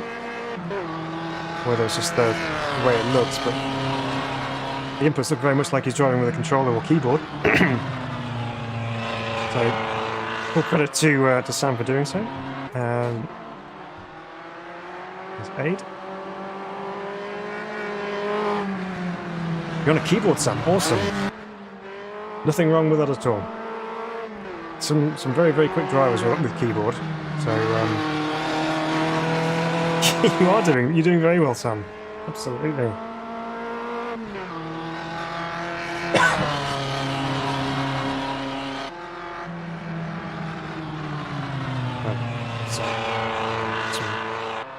some liquefaction damage. Important to stay hydrated, everybody.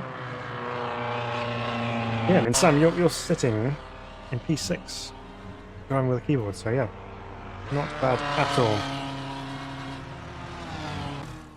Okay, well that's qualifying done and dusted. 7 below in second from Octo in third, Ralph and Frank and Sam, and then Pasonic, A. Taylor, Georgie Markov, Anastasios and Raf in 11th.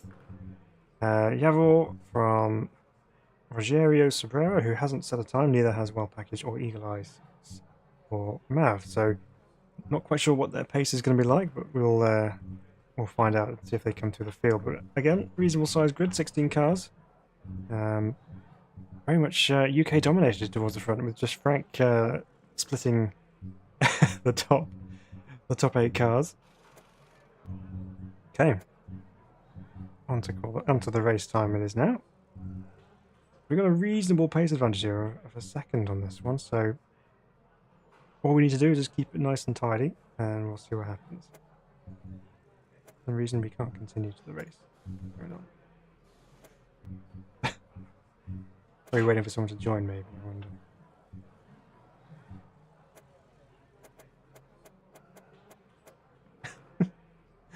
I want to continue, but I cannot. So 7 says, lots of guys going off and coming back on in dodgy style. Okay. I would put a message up about it, but I can't. Can't even go through to the next session. What's going on?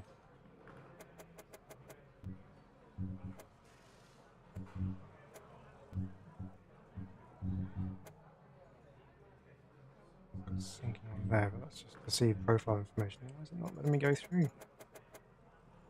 Yeah. We could just be doing a qualifying session for some reason.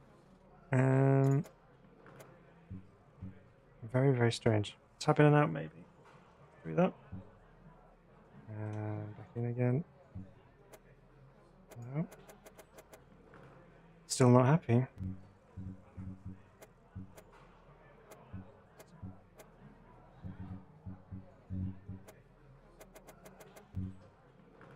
Very, very strange indeed. Okay.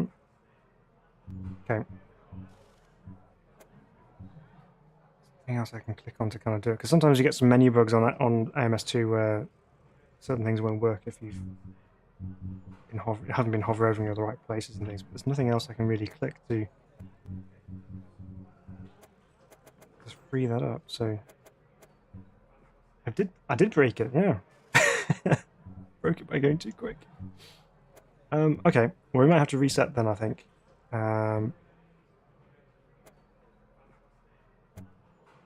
Okay, let's see what happens if I leave. Do that. Okay, well, I'm gonna have to restart AMS2 by looks of things. So, bear with me one moment then. Let's just restart AMS2 then. Close that.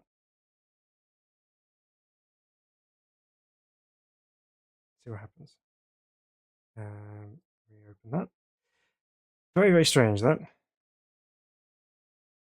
Let's talk about him while he's not listening. There we go. Let's reload and see how we get on. Interesting to see if it happens, because sometimes we've had people who have been in the lobby which is kind of frozen it a little bit, and then when they leave, the whole thing then returns to normal. Yeah, there you go. So it started, so it was me. So we'll see. Hopefully it stays on for you guys so you can actually have a race, but we will we'll see. I'm loading back in again now.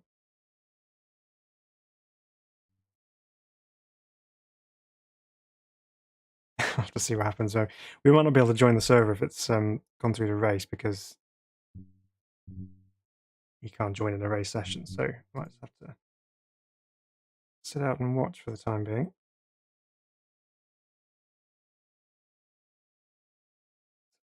See if the session's still showing up on here. There it is. Join.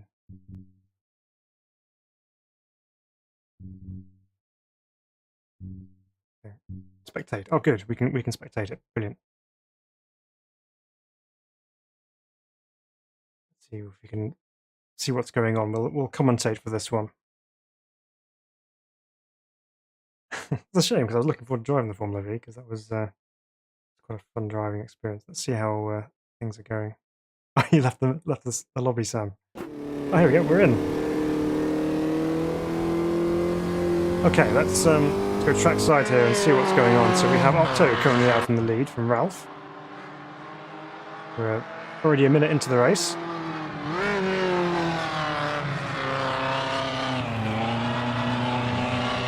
Here's Ralph coming through Sachs curve as well. Frank's still in there, currently blocking out the podium.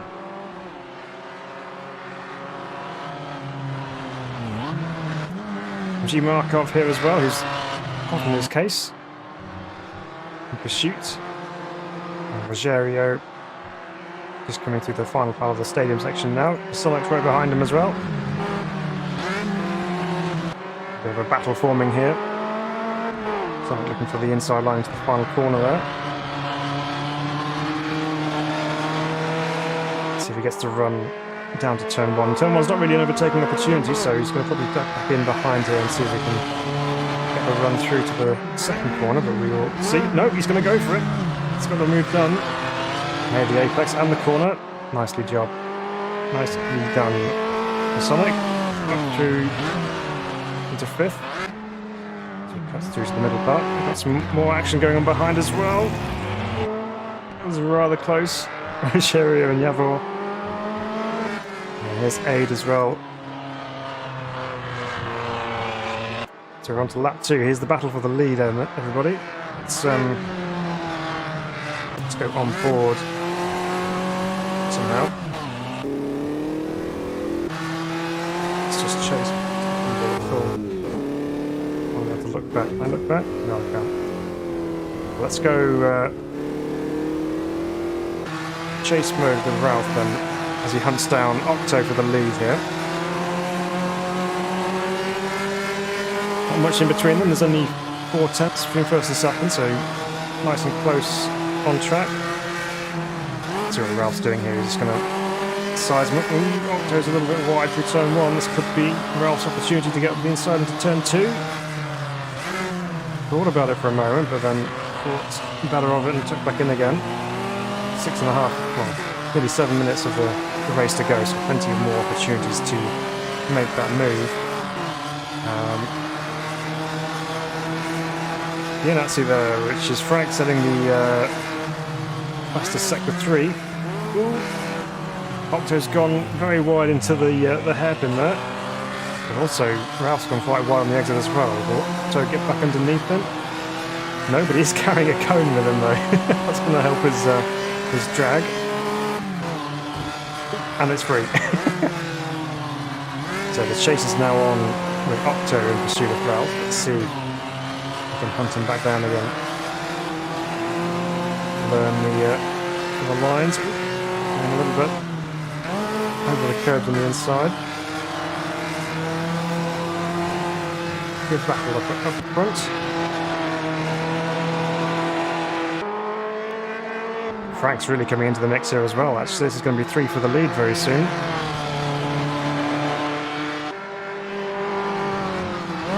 Here is Frank. Stalking the 2 in front of him. Ooh. Octo's had a moment coming off turn 1.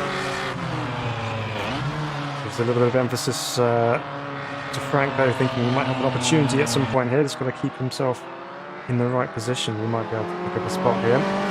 It's actually all closing up because we have Georgie Markov behind here as well, which is going to make it 4 for the lead. Some good close action going on here.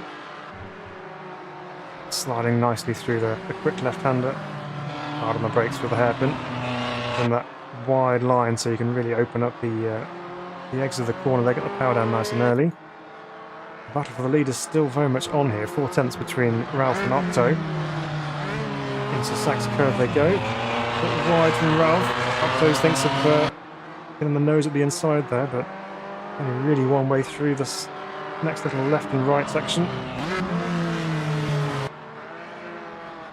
Ralph's quick into the penultimate corner, goes over the Sanchez curb on the outside. Did he keep his foot in though, which would help his run off the corner, and here comes Octo now, just kind of flicking to the inside, but not quite got the room to get through yet. I don't think he's actually dropped back a little bit there, so maybe Ralph did get a good run off that final corner.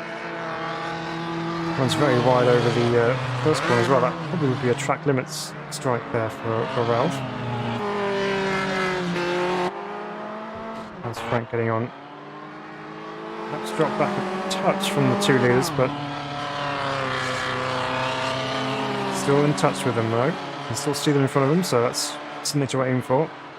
It's always nice to have a car or two in front of you so you can gauge yourself on how things are going, and you can actually see where you're quicker or where you're slower and where you need to improve.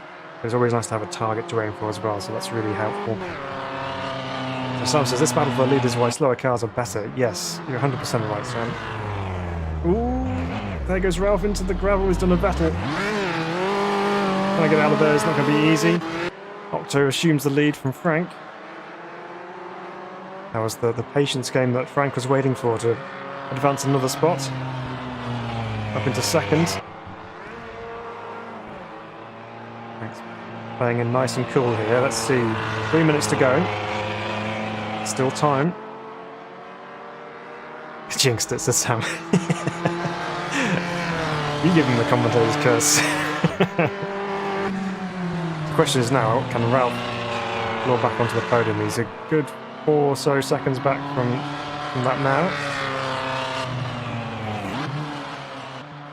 Let's see if Frank can get that lead as well. Here's Giorgio Marco coming into turn 2. And Ralph is just coming in there now as well. So let's see. Hard on the power. It's one of those things, you run deep into a corner like that and you know you've gone too late on the brakes. It's so frustrating, but there's absolutely nothing you can do about it. You just have to hold on and hope you don't hit the wall. But the recovery drive is on for Ralph now, so let's see what he can do with the remaining 2 minutes and 20 seconds. Going right up to the wall. Ooh. In fact, he's actually stopping, so I wonder what's going on there. Is everybody still going? Yep, they are. And what's going on there with Frank? No, with Ralph, shall I say. He's just going to stop in the middle of the road. Ghosting will take care of that, but what's happening up front here? 1.7 seconds the gap between the leaders now. So Frank looks like he's had a good run off the final corner there.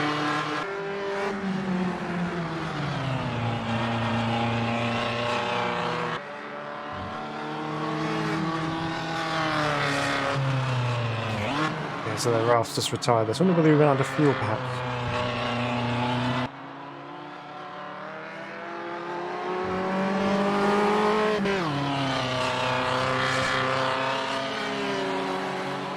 So Frank continues in his pursuit of the leader, 1.5 seconds behind. There's G Markov here, who's also chasing down Frank. It's Pasonic soldiering on. Neville. Where is he? He's coming up to second corner now, is it? No, first corner, that one. There's Age. There's a stop mark in the middle of the start-finish straight. That's probably mine.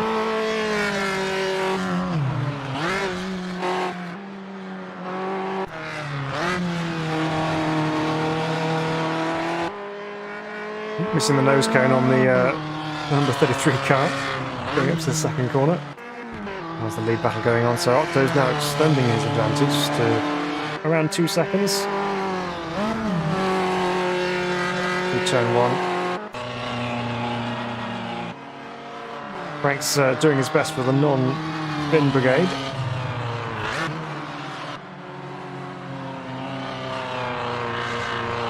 This will be the final lap of the session as well, this one, so barring anything going wrong with Octo, this should be his victory. By the length of half the back straight there in between these two guys.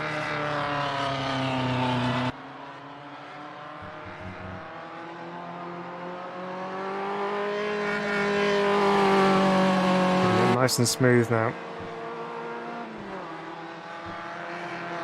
And the battle's brewing down here. We have Aid here, and then we've got a battle of the sixth here. This is getting quite close. You can see right into the inner workings of that Formula V now without the nose cone.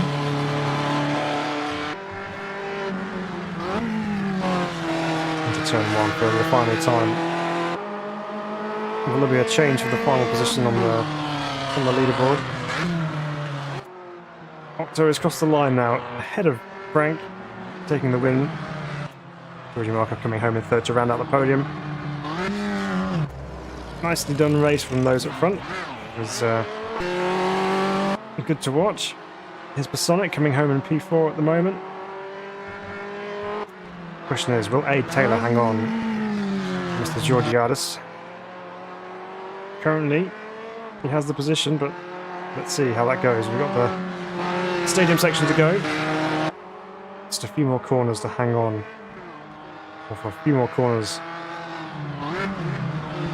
of the positions to change. Let's see. A little bit wide from Aid into the Sachs curve, but being shadowed all the time. If anything's going to happen, it's going to have to happen in these next corners. It's going to be close. And there we go. Looks like it's settled.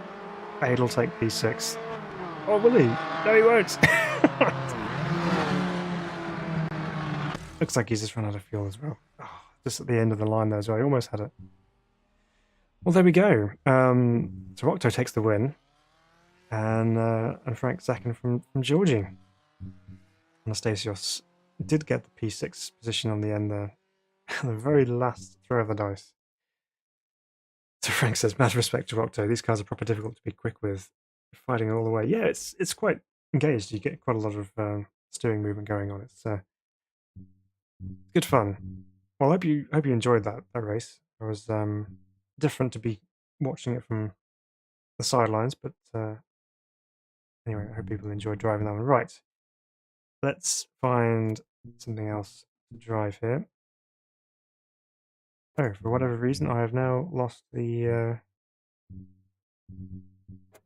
admin rights. I can't choose cars. Right, okay. I'm going to restart the server then for one last event, I think. Yep. Okay. Just going to put a quick note on here. I'm going to restart the lobby. Hopefully we have no other problems with crashing as we go to a race. I can't change any of the settings because I left and then rejoined, so someone's actually changing it for me. Who's got the... Octo's got the control by the looks of things.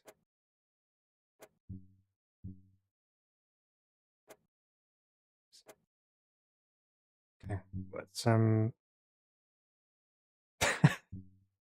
people are going to stick with the... the Formula V and go to Kansai West. Okay. I'm going to leave the lobby and then I'll see if I can start a new one.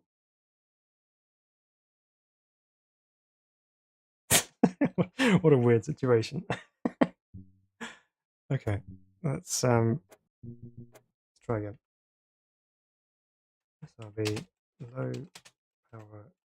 Oops. Hard to spell in gloves. Low Power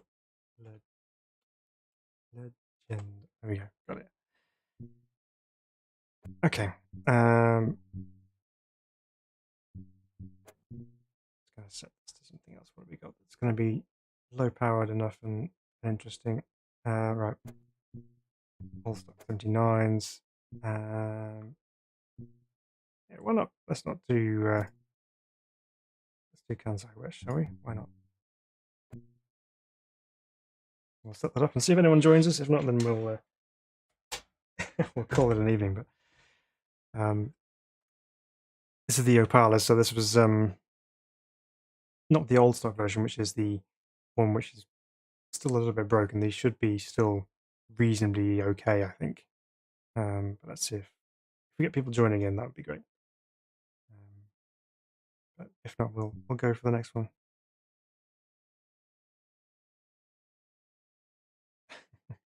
Sam's joined us. So yeah, it's good fun though. Enjoyed it.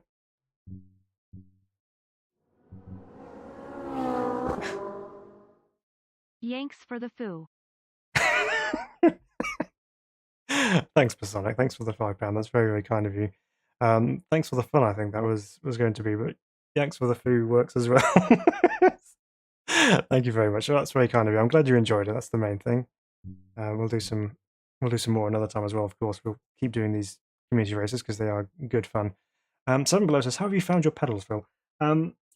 Good. I'm still trying to get the most out of my brakes because I've been adjusting a little bit. So with the Acertec Invictus, you can adjust the preload on the brake pedal. So essentially, what you have is you have a hard phase and a soft phase on the brakes.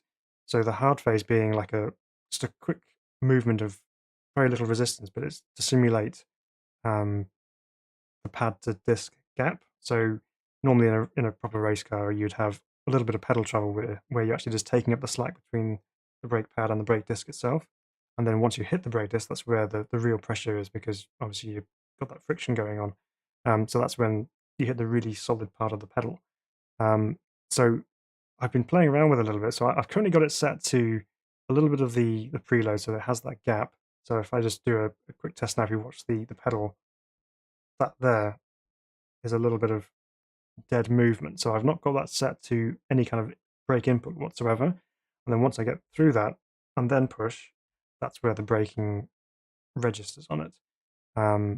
But prior to that, I've been doing it without any of that preload. So it's more just a regular brake pedal, but just a really solid brake pedal.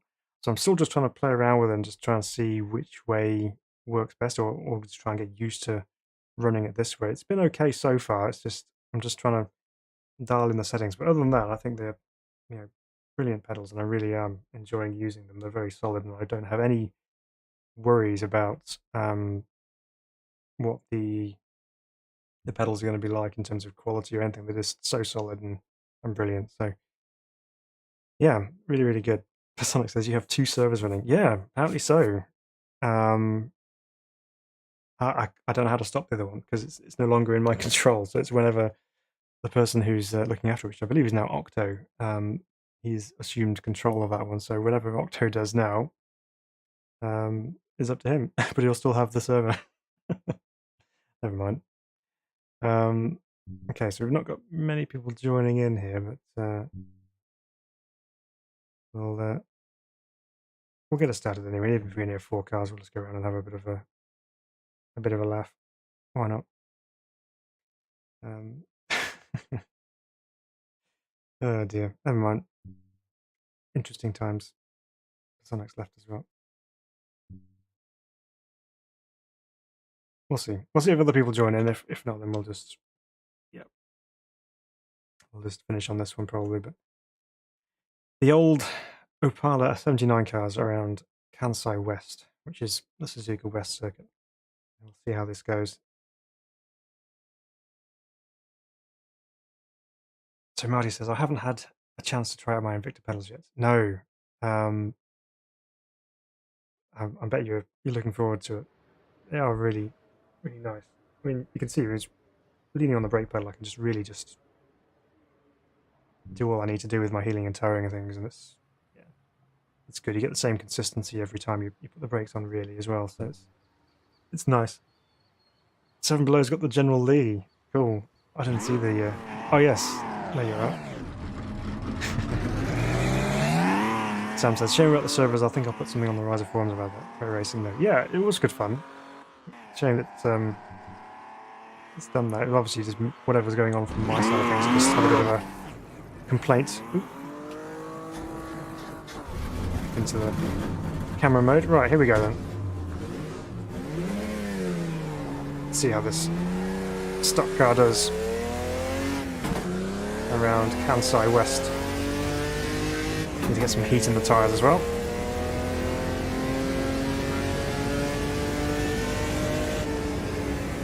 So the first corner being 130R, so it could be fun.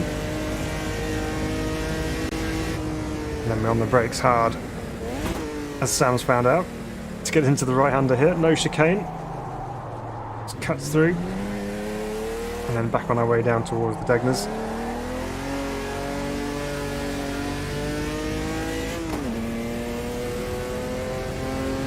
There we go, Degner 1. On the brakes, chuck it in.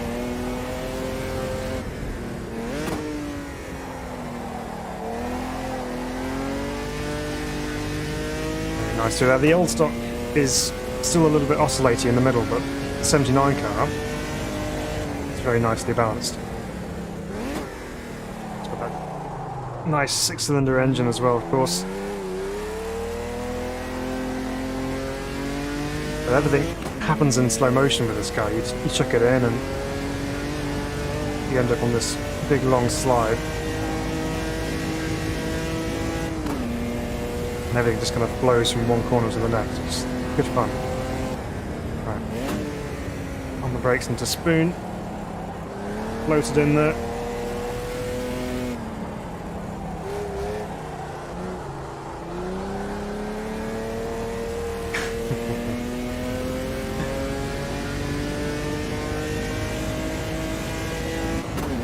Okay, so that's the lap. It's just a short version of Suzuka here, so across the line we go. Let's see what kind of time we can do.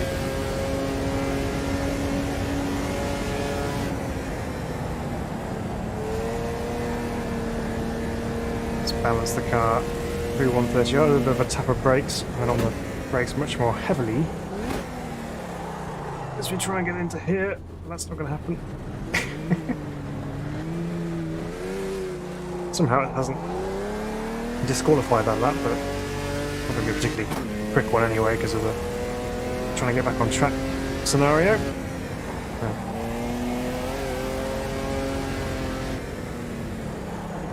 Third here.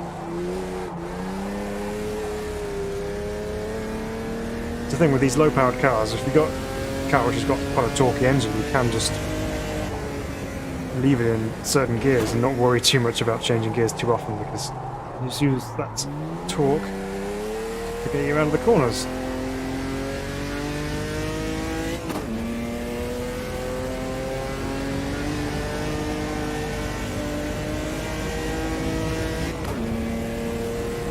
We've got a few other drivers joining the session, which is good, so we'll have some other cars on track.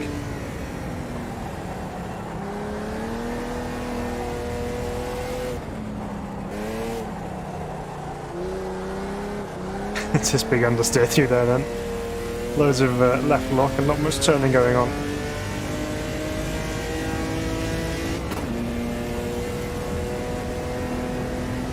So, lap completed, but I don't think a 141.5 is going to be leading the field here.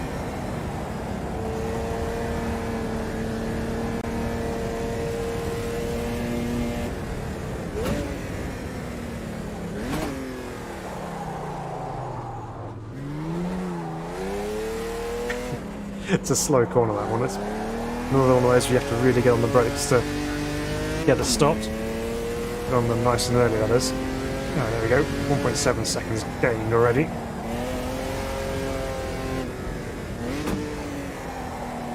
Oops, that's a quick cut.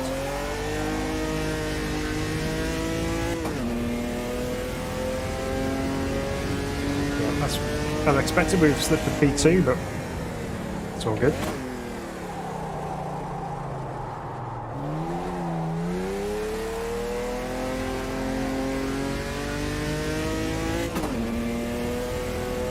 But when you come around this right-hander here, it always seems to try and snap on you a little bit.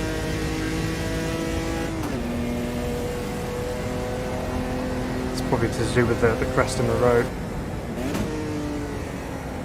Get on the brakes as soon as you turn around the right-hander there. That's going to be a lap time deleted, I suspect.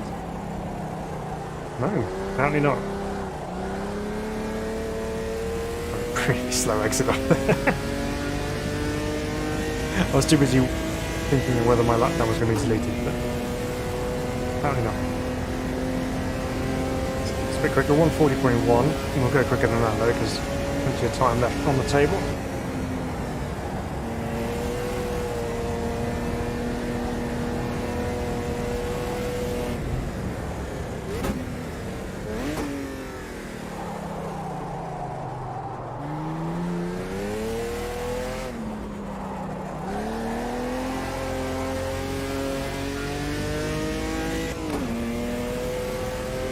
Yeah, it's 3/10 up.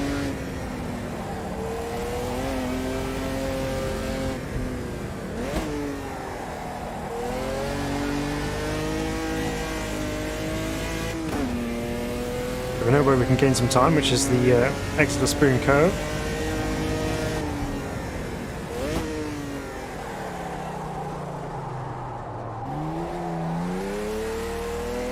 Just lost a bit through there as well.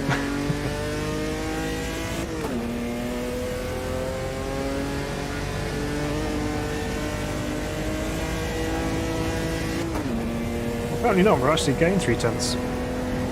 That's good. On the brakes earlier this time.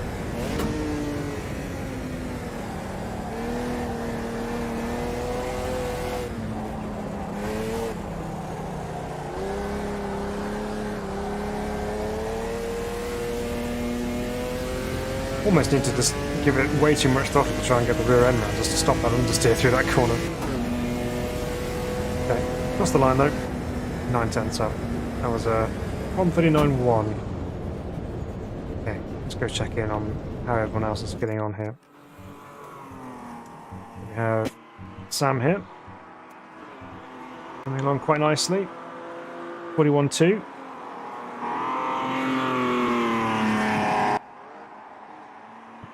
Checking it through 130 up. The camber on the front of this thing. Even with all that camber, it's still getting loads of push.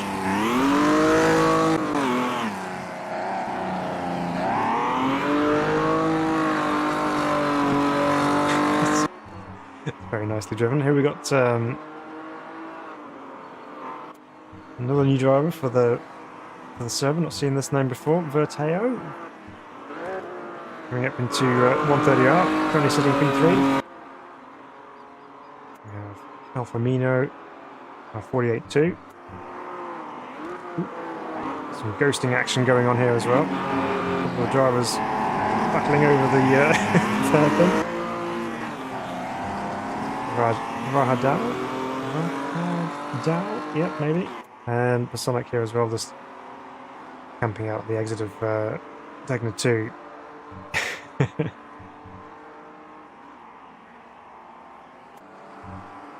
So here's Sam. Nicely controlling it through spoon. Got onto the apex beautifully. Applying all that power on the exit. Here's 7. He's found a wall somewhere.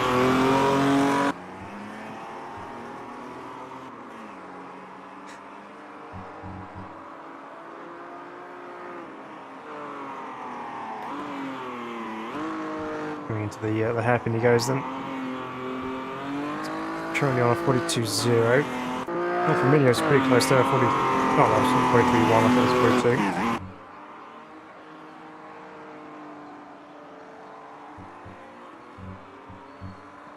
It's the 7 cars overall.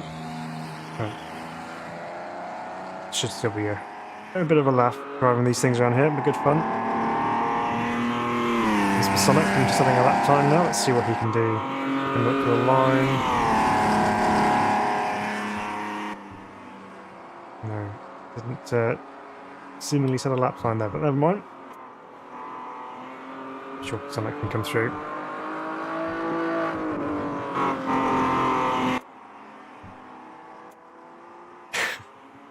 Hopefully you can get the pit crew on that front end and get that straightened out before the race. Alright. Let's wait for the those who are on track to finish off. So Lucas Firmino here, still on track along with Sam. Did he cross the line to Getting another lap in here, let's see. Going up to the line now, still at full speed. Did go quicker, that was a 39.7, half a second back, well done. It's a great time.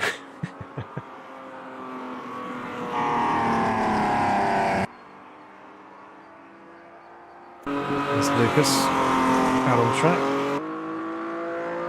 It looks like we may have crossed the line already. That's everyone done and dusted through the qualifying session, so not bad at all. Be close up at the front. Oops, don't want to kick me. Be not ideal. Yeah, close in for third as well with 7 and Lucas there, 41.6 to 41.9. So yeah, could be some battles to be had, even though it's a small grid. Don't need many cars to have a good race. That's the good thing about all of this. But 11 laps in, just to make sure we have enough. Sonic says you will all be safer with me at the back, I think. Oh, it'll be alright. It'll be okay. We're readied up.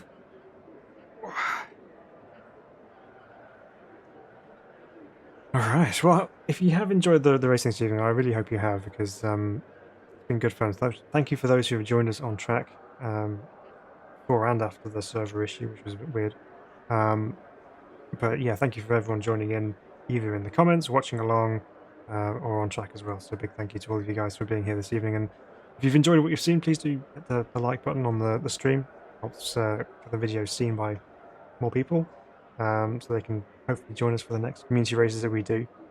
And thank you to those who've subscribed this evening, and for those who have contributed in all sorts of different ways. So let's round this one out with a fun final race here in the old Opala Stock Cars. Here we go. Lining up on the grid. Put on the brakes so we don't roll backwards. Uphill start. Always a little bit tricky. Ooh. Someone's very feisty trying to come through here. Ooh. A little bit of contact. Okay. Let's hope we get through the second corner here. All safely. I'll protect the inside here.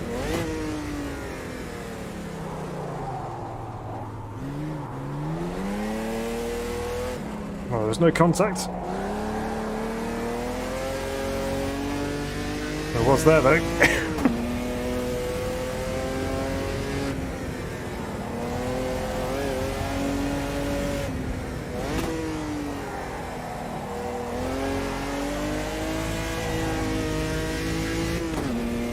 Away. What's going on behind those? Lucas has come through the second by looks of things.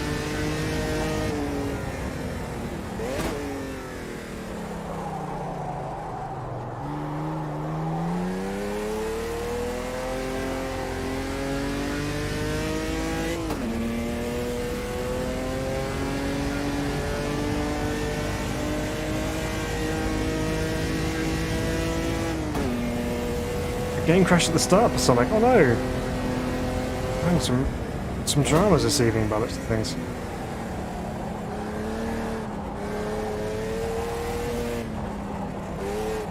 No need, 7. What does... Is that something that's gone on at the start of the race? Oh, you're going some people having problems there. Okay, well, we'll password the next one, 7. We'll do that. We'll publish it more in advance, and then we'll put a password on the server as well, so we should hopefully only get sensible drivers. Yeah, it's all gone very distant behind there.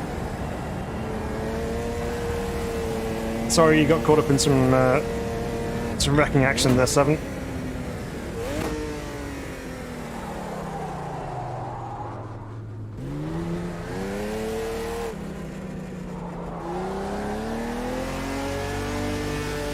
Happened at the second corner there.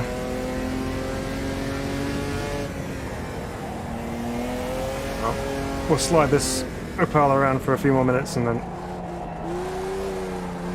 see how the rest of it goes. There's just no one behind there. Under 5 cars as well.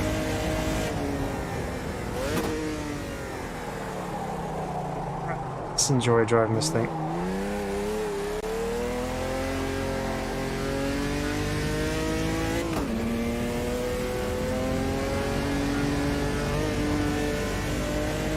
Yeah, I mean, if there's accidents that happen because of mistakes or whatever, then fair enough. But then there's blatant crashing into people for trying to game in positions and things.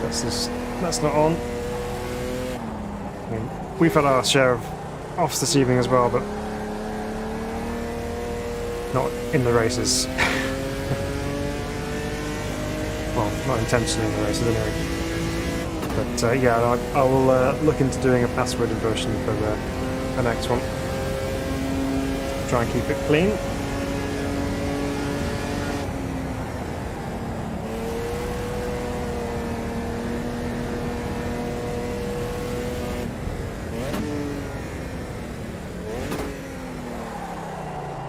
Maybe they saw your Dukes of Hazzard colour scheme, 7, and they thought, well, he obviously is looking for some damage.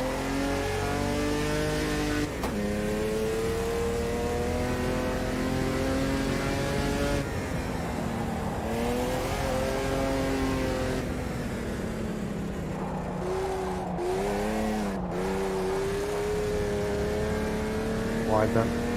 Left in 3rd gear, but yeah, probably not the right one.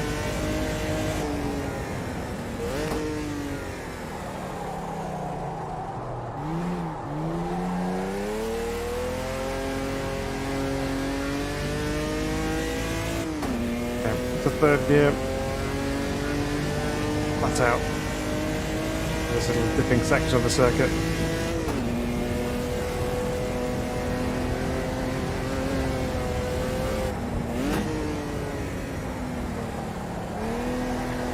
Love the weight shifting as you go into there. Then I can just feel the back end spraying around.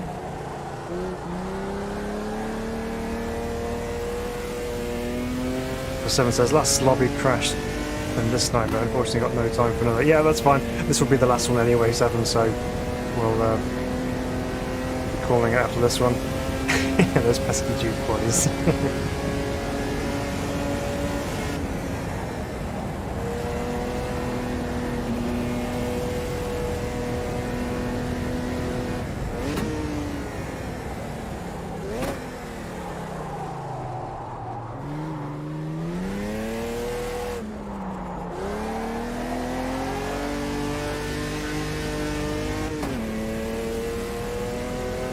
Yeah, so obviously we're a little bit off usual schedule today. We don't normally do a Monday night stream, but Saturday night was busy for us in our household, so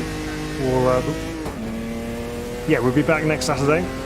Just make sure I was clear in that schedule. Yes, next Saturday's stream will be on, so we'll definitely catch you then. Thanks for joining us this evening, 7. Hope you have a good rest of your week.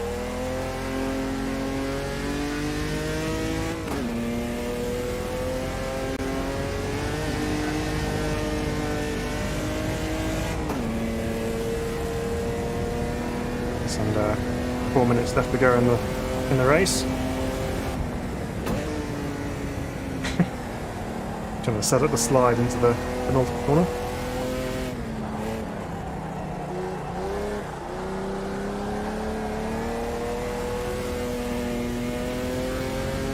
Multiple podia, what's going on? Yeah, we got had some interesting moments with the server.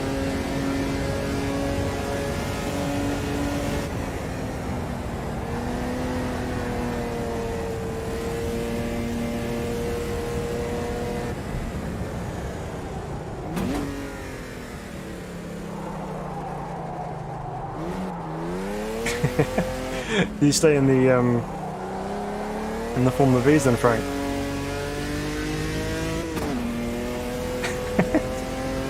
That server's still going. It's probably going to keep going all night.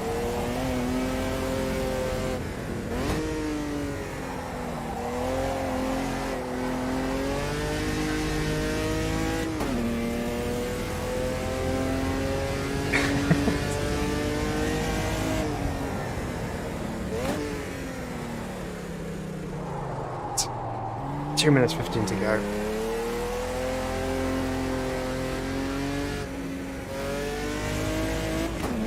We've got, I think it's Sam who's come out behind us here. Let's just slow up here and have a bit of a battle with Sam.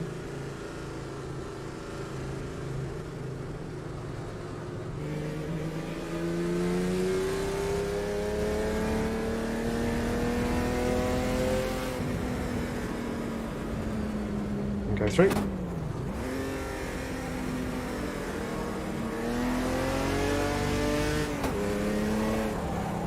A little bit of a slide around.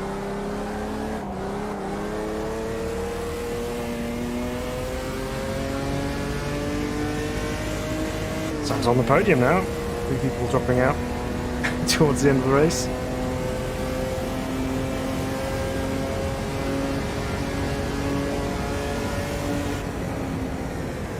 Scandinavia flick into 130R. Because why not? Uh-oh.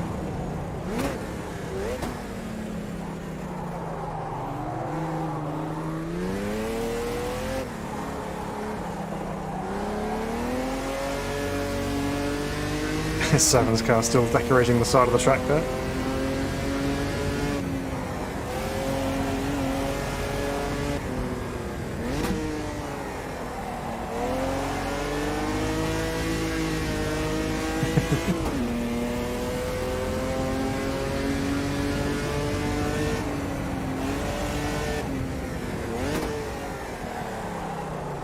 Look at the thing pitching into there.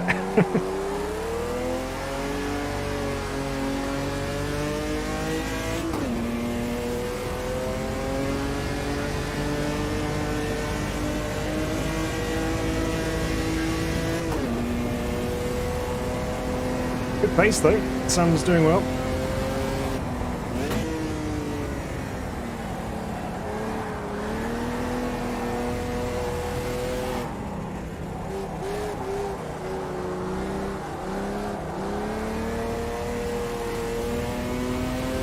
There we go. So Sam's actually going to get an extra lap in here, but we're going to be crossing the line to finish off here. There it is. Cool down lap. So there we go. That's been our evening of fun, low-powered race car action this evening. Mixed things going on, but good fun nonetheless. Kev says, "Good evening, all. Sorry, couldn't make it all. Couldn't make it tonight. Has been out. Hope you're having good races." Seven's had a bit of a rough evening with some incidents in the last couple, but yeah, it's been we've had some decent races. We had some close stuff going on as well, so it's been fun. Driving the low-powered cars is always good fun.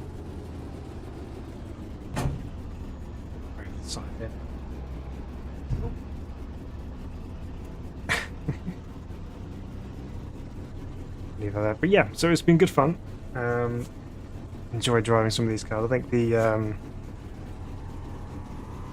Copa Classics are a really good fun car to drive, but the the BMWs and the Corvettes was just insane, wasn't it? It was just mad, but fun nonetheless. Funky's missed it as well. Oh, it's okay, no problem. It's kind of caught everyone off guard because we're on Monday rather than Saturday. It does feel like a Saturday, but it is actually a Monday. I promise. Thanks for Sonic. Thanks for joining us this evening. Thank you to everyone who's joined us on track.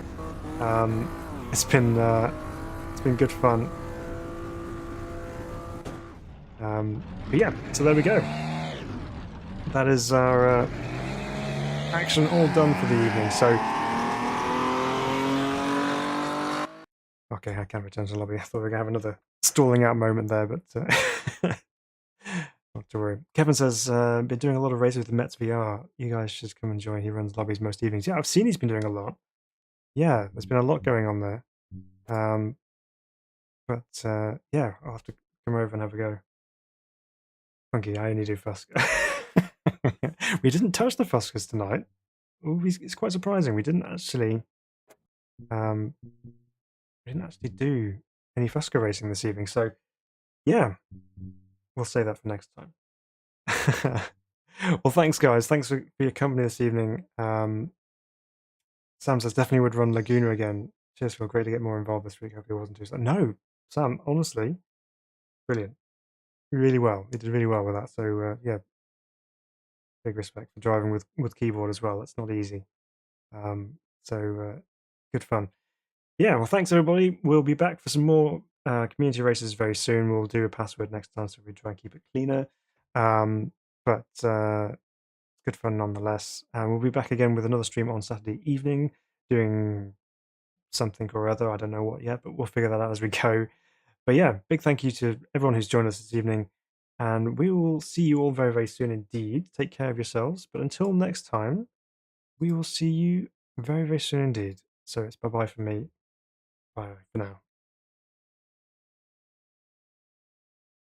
now.